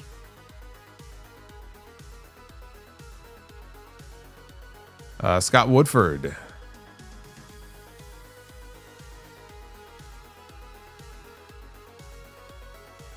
I have no idea. Are you talking about something that you've eaten tonight? I don't even know how to pronounce that. Scott, I hope you're having a good night. Holiday says, really hoping Jacob gets added to the Drew and Cody match at WrestleMania. I can't sit through another singles match. If Randy doesn't get added to make it a fatal four-way, who do you see Orton facing at WrestleMania? Well, I mean, they were teasing Aleister Black, still going after Randy Orton tonight. That might give you a hint about where they may be going. I wasn't really expecting that.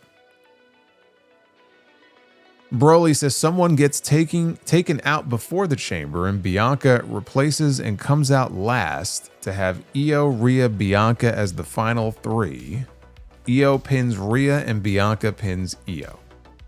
So we end up with a WrestleMania 41 rematch there. Hey, I'd be down for that. I like that idea. See, Falcon Star has the right idea in the chat, too. Isn't it great to have the Solomonster on a Friday night or what? On a Friday night, on a Monday night, on a Wednesday night? Absolutely. You'll get me tomorrow night, too. Chances of getting Randy against Cody is dead now. As far as WrestleMania this year, pretty much, yeah. It's basically dead.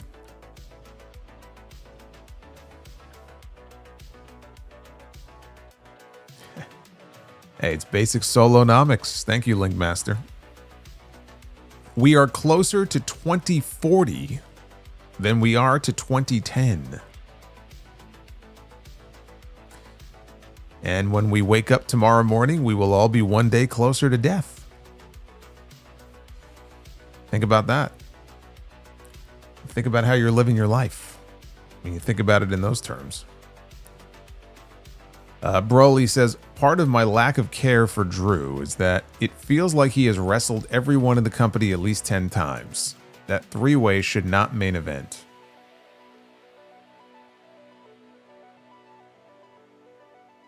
And Lesnar losing to a BFT is laughable. Yeah. Lesnar taking a BFT is laughable. Get ready for Brock Lesnar and Dean Ambrose all over again if they do that match. Venom Kitetsu with a 12. It's the learning tree. If more star power from WCW was in the Invasion storyline, do you think they still would have had defections back and forth? Felt like they used those to drum up some stakes because of the weaker roster ads. I don't know if they would have in the first year, but I think that, yeah, I mean, at some point you would have had defections go back and forth. I mean, look, if they would have had more star power from the WCW side in the Invasion, they wouldn't have done Booker T against Buff Bagwell in Tacoma, Washington on Raw that night. And if they would have had a bigger main event, it would have gone over probably better than that match did. That could change everything because they had plans in place to run WCW as its own traveling brand. They were going to give Raw to WCW and WWF would have SmackDown. And Vince had Jim Ross putting together a house show touring schedule and calling venues. Like, plans were in place.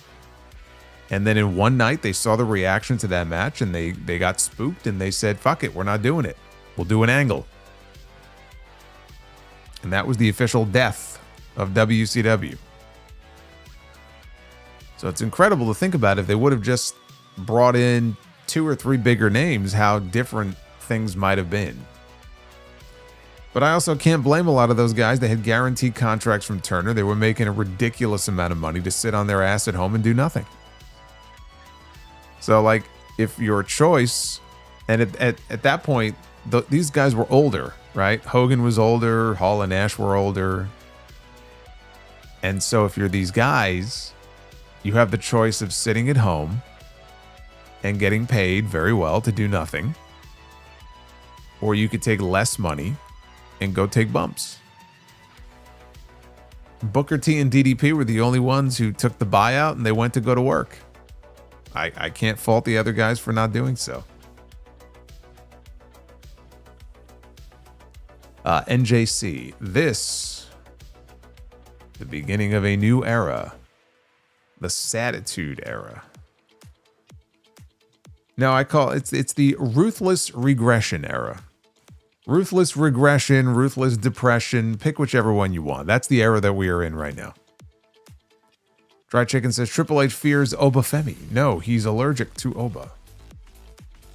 Alexander, don't worry about Mania. It's a new era, says Triple H.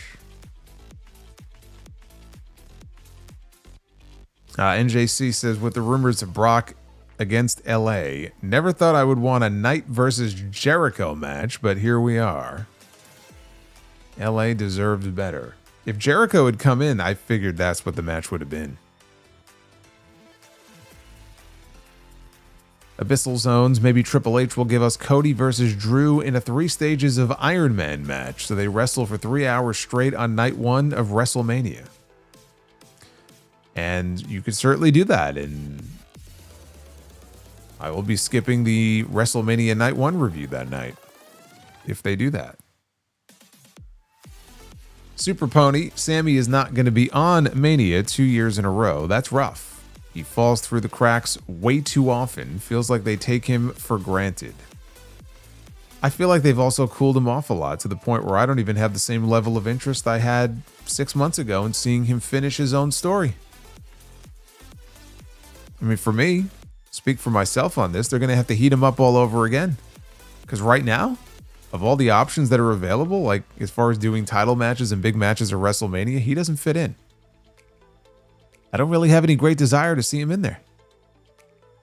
In that top mix, there are bigger matches they could be doing.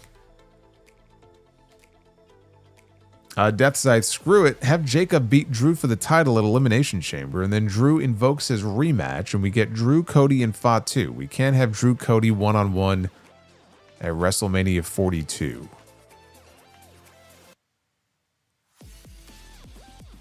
Sean D, unironically, if Brock tries, I'd like Brock versus Ilya.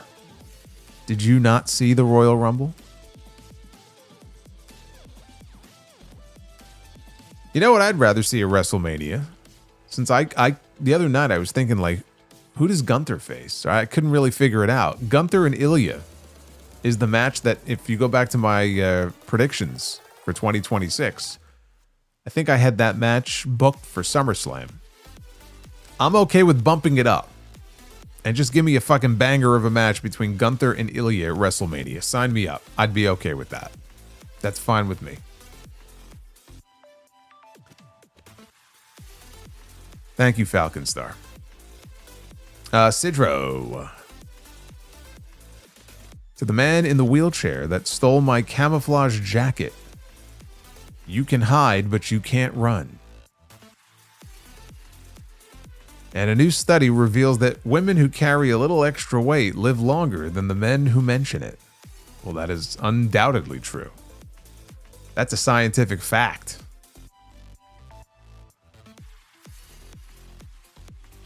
Steve Mello. Tongaloa your trunks. I don't know what was going on with him tonight. I don't know what's going on with him any night.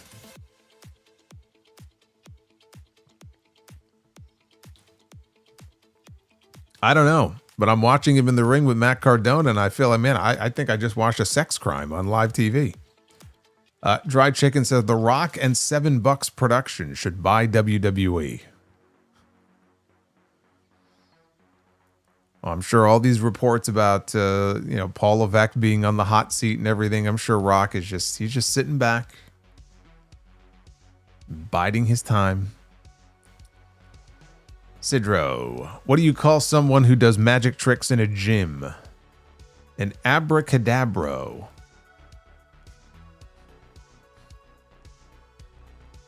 And what gets long when you jerk it, fits between boobs, slides in a hole, and loves to be pulled?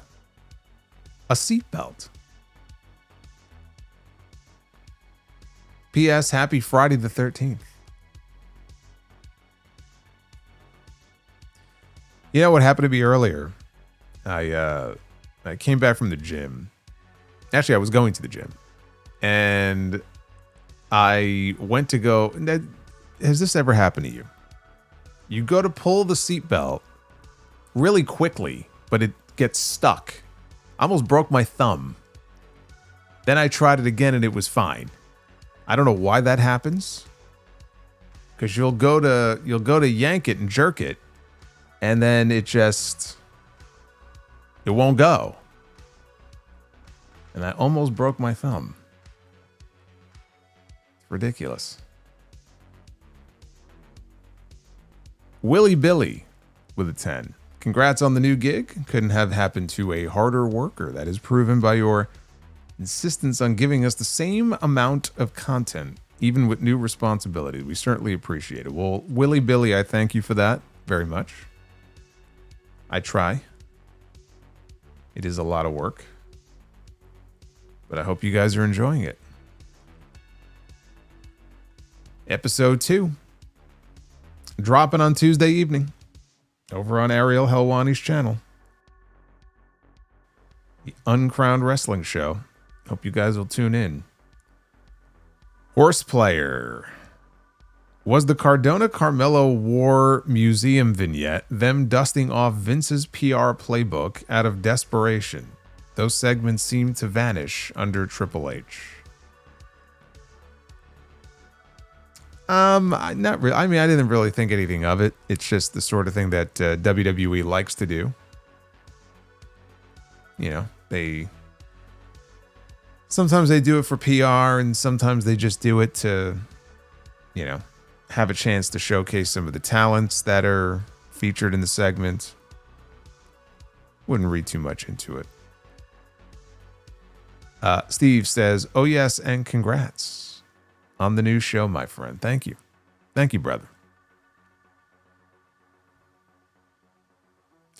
Dry Chicken says it's Valentine's Day. 4 wrestling theme songs with love vibes.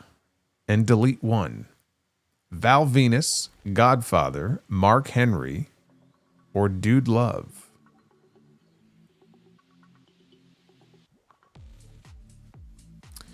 I'm going to delete Val Venus. I actually like Dude Love's theme. The Mark Henry theme was actually pretty funny.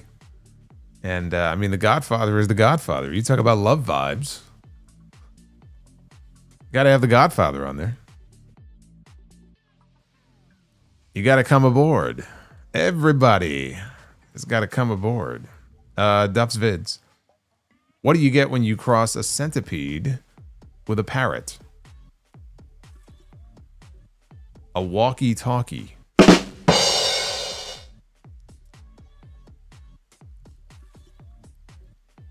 Base Beerus, Rusev has one of the strangest careers ever. He does, doesn't he? He really does.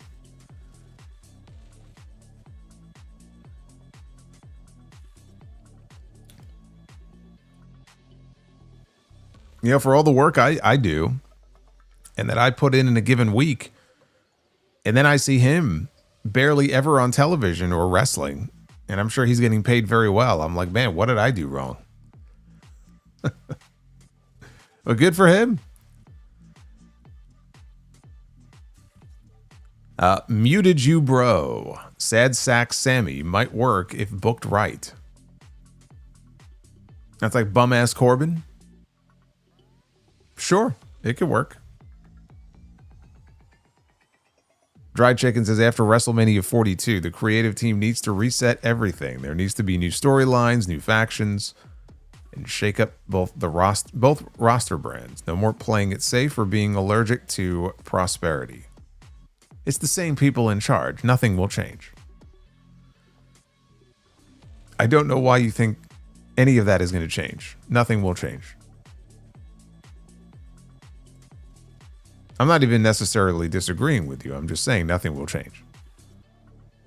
Thank you, brother. The sickos, thank you for the $40 drop. Oba and Trick are reasons why theme songs matter. You can't not listen to Oba's theme and dance as he comes down to the ring. It just works for him so well. Devin from NJ, buy or sell Michael Keaton or Samuel L. Jackson. I like them both. I'm going to go Samuel L. Jackson. Dried Chicken says, with the 28, if the show wasn't too polished, I would have given Dom and Liv Morgan some broccoli french fries and a bottle of Jack Daniels and pork ribs. Well, he did have a bottle of Dom. He put his face on the side of the bottle.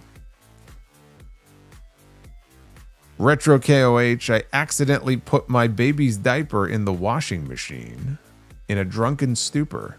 That is what sitting through these shows is doing to me. Well, I don't envy the mess that you must have come back to. Base Bearer says, Zebros.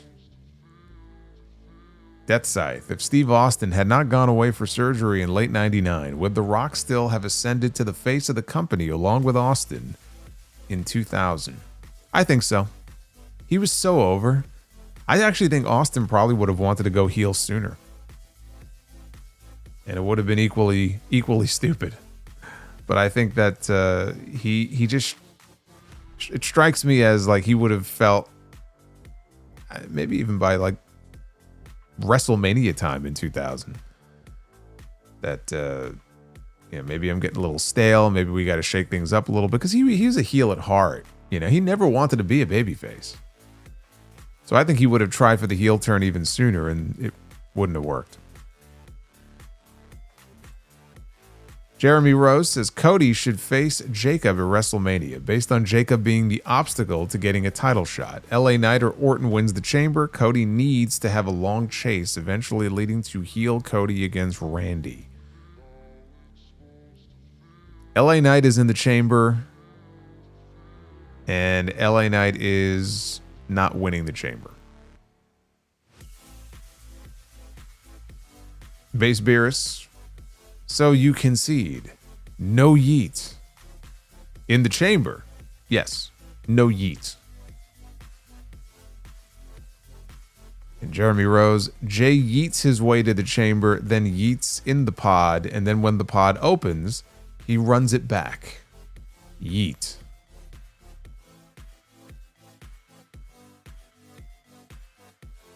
It's terrible. Death Scythe, imagine Jey Uso yeeting with the AEW sickos. I would just imagine like Jey Uso coming out on an episode of Dynamite where they have like a decent crowd, 3,000 people out there. He comes out in the crowd and he goes to yeet, and just the fans, like they just swallow him up. Like you can't even see him. They just pounce on him, and then he's just never heard from again. Like they body surf his like bloody body. He's unconscious, and they just body surf him out of the arena so they can move on to the next match. That's what would happen to Jey Uso if the sickos got a hold of him. Base Beer says we are closer to 2040 than we are to 2010. What he sent in before. GMB with the $4.99. Bianca finally gets cleared a week before WrestleMania, but instead of focusing on Jade and SmackDown, she screws over Riho for her injury. Full circle from last WrestleMania. So she screws them out of the women's tag team titles.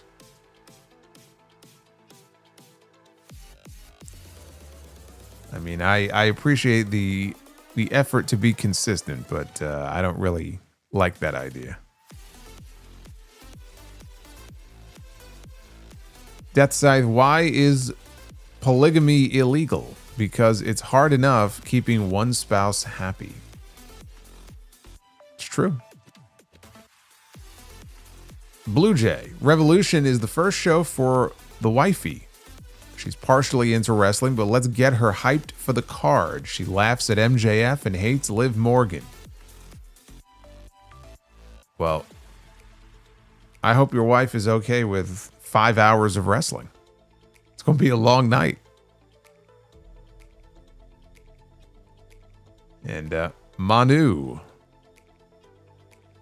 Which Scott wins in a battle royal? Hall, Steiner, Norton, D'Amore, Putski, Dawson, or Too Hottie?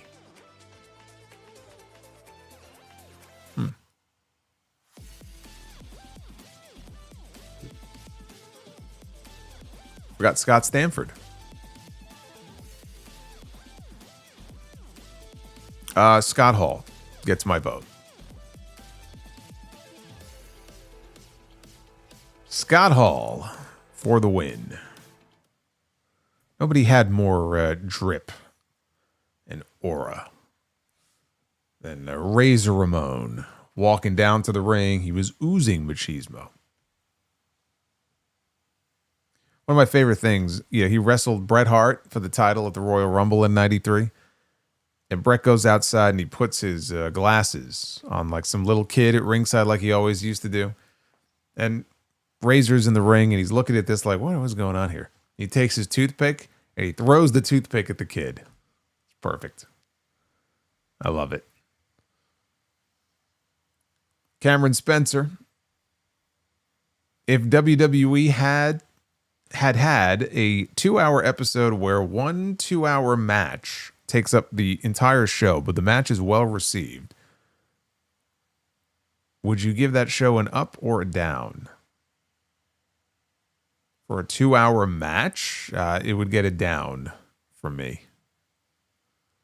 You could get away with that on a 1-hour show. You can't get away with that on a 2-hour show. And actually, they've done that before. Like Lucha Underground, they had an all-night long match, which was basically like their version of an Iron Man match, and it took up the entire hour. And as I remember it, I think it was great. You can't do that on a 2-hour show. Especially now with all the talent they have on the roster. Can't do that.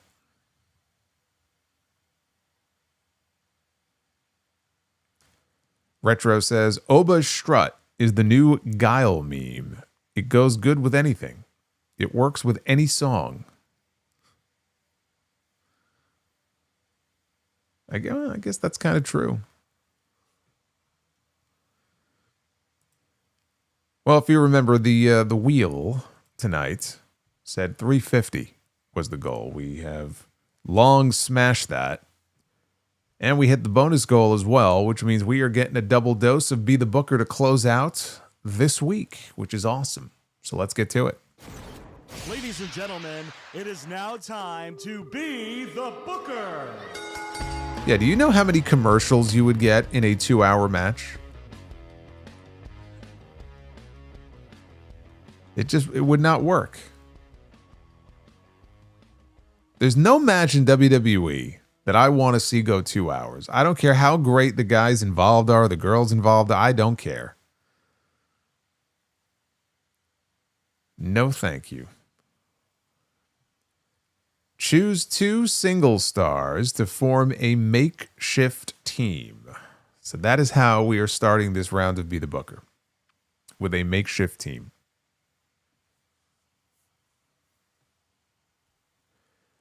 We have Jacob Fatu, who was in the main event of tonight's SmackDown. Oh, I hope we land on Cody.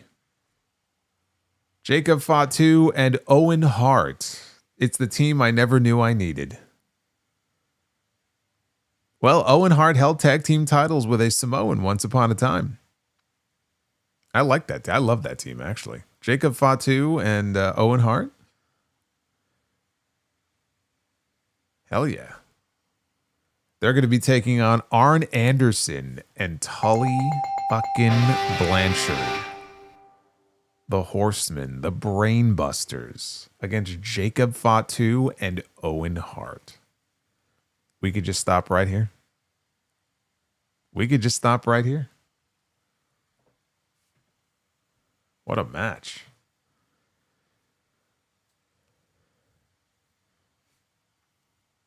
All right, women's match. Oh, it's the night of stipulations. Triple threat. All right, we got 3 names to pick here. Son of a bitch. This is the second time this week that we have landed on Rosa Mendez. It's the point. It's the point. That's what does it. Gets me every time.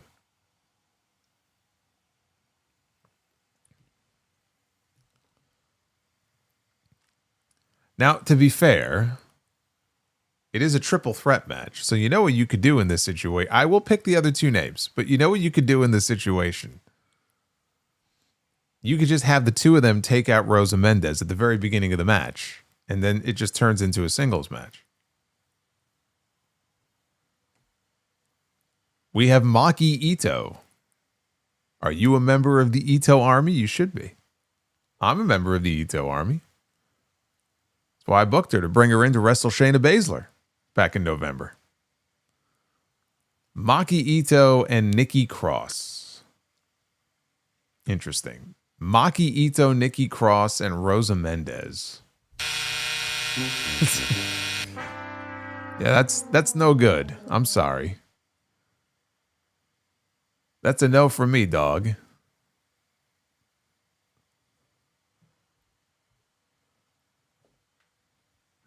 All right, no saving that. In our first main event, we have the former AEW World Champion, Swerve Strickland, who is wrestling Kenny Omega on Dynamite next week. Swerve against who? Who's it going to be? Ryback. It started with so much promise, too. That tag match was fantastic. And then it just went all downhill. Ryback in the main event. Rosa Mendez. The good news, though, is that because we hit the bonus goal, we get to try again. We're not done yet. Don't count us out yet. We got one more round.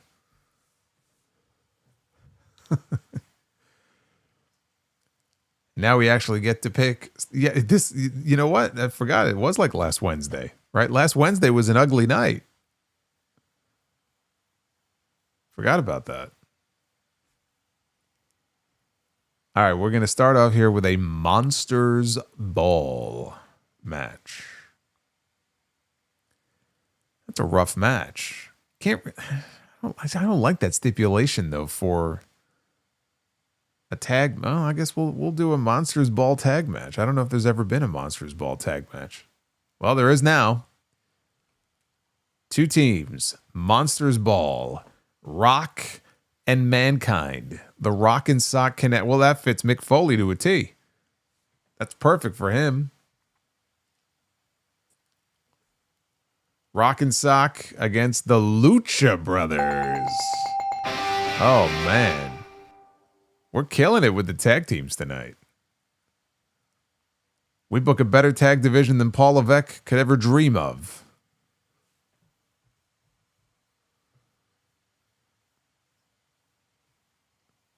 All right, our women's match. Oh, my God. Be the Booker has some evil intentions tonight. We go from a Monsters Ball match to a Texas Death Match. With the women, no less. Texas Death. Blood, gore, tacks, broken glass, barbed wire, syringes, Queen Zelina. That's not who I was expecting here for a Texas Death Match. Queen Zelina against Ivory.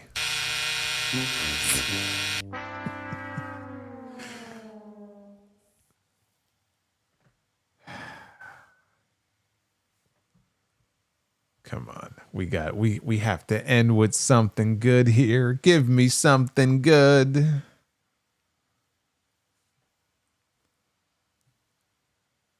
A stretcher match.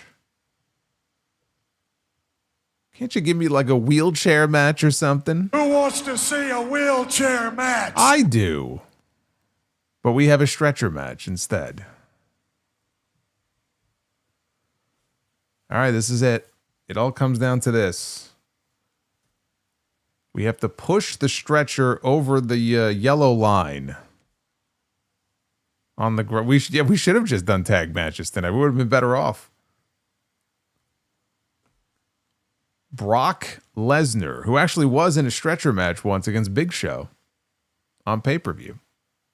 As I recall, it actually wasn't a bad match. That was when Brock actually wrestled.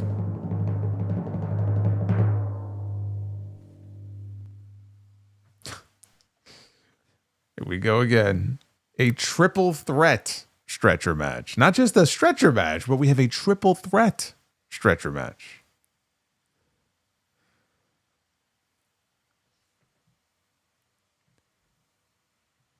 So we have Brock Lesnar.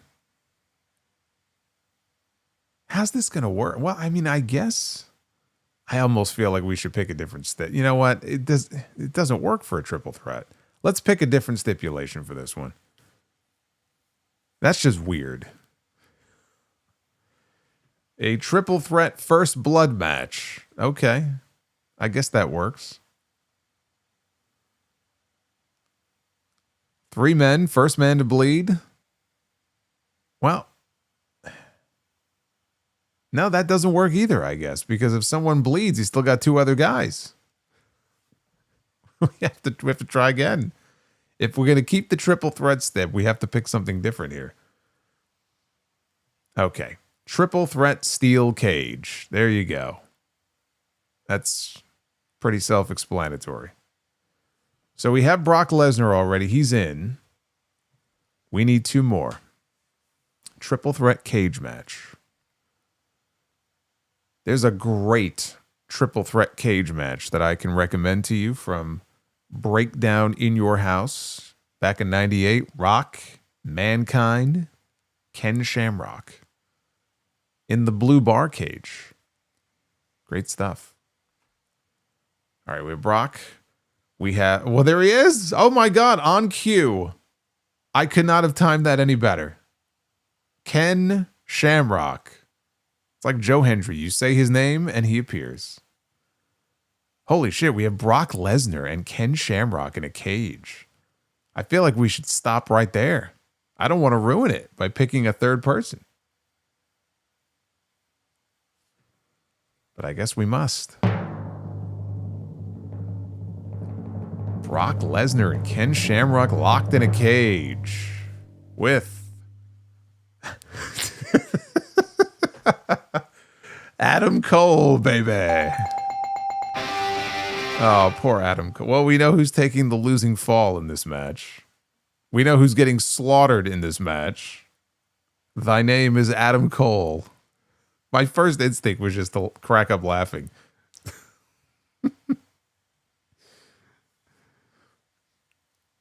Which one of these doesn't belong? Brock Lesnar, Ken Shamrock, Adam Cole. Hasn't he been through enough?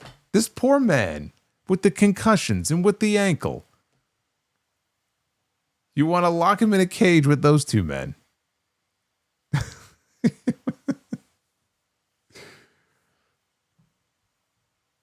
Poor bastard. It's going to be a bad night for Adam Cole. Still a great match, though.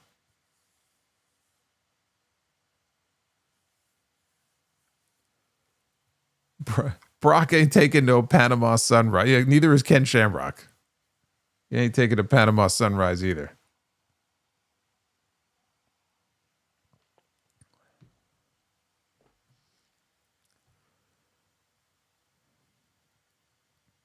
Dry Chicken says Rosa Mendez versus Maki Ito versus Nikki Cross with Jason Voorhees as the guest referee.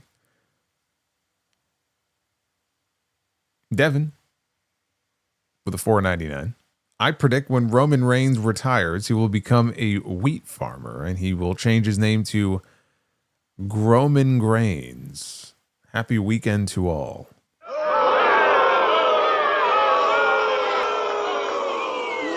You suck. Sidro's not the only one to get that.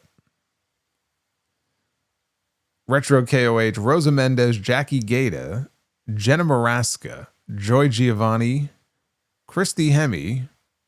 You called her Krusty for some reason. I don't know why you did that. Krusty Hemme. You only get that way when you pass a certain age. She still looks good. Brie Bella, Women's Chamber, book it.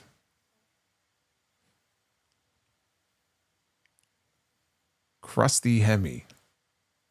Dried Chicken says Queen Zelina against Ivory in a Texas death match with Pamela Voorhees as the referee. And Retro says Adam Coma, baby. Yeah, basically. Pretty much, yeah. Adam Coma. You just picture him. He's laying there in that coma, and Roderick Strong is just like lording over him, screaming Adam at the top of his lungs, and he's just not waking up.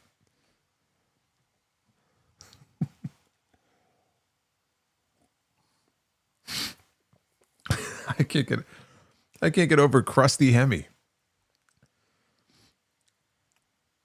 When she's maybe like 75, she'll be Krusty Hemme.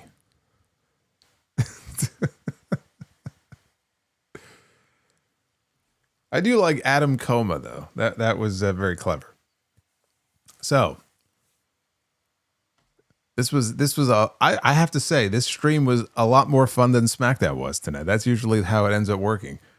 I am planning on being live tomorrow night because AEW has a very big show called Grand Slam Australia with some big matches on there. And beware of spoilers because it's airing on like a 14 or 16 hour time delay. But I am planning on going live when it's over. It's a 2.5 hour show. So probably won't be live then until closer to 11 tomorrow night. But I will be here. So hopefully you guys can join. That'll be tomorrow night. Sunday, big episode. Lot to talk about. All this WrestleMania shit especially.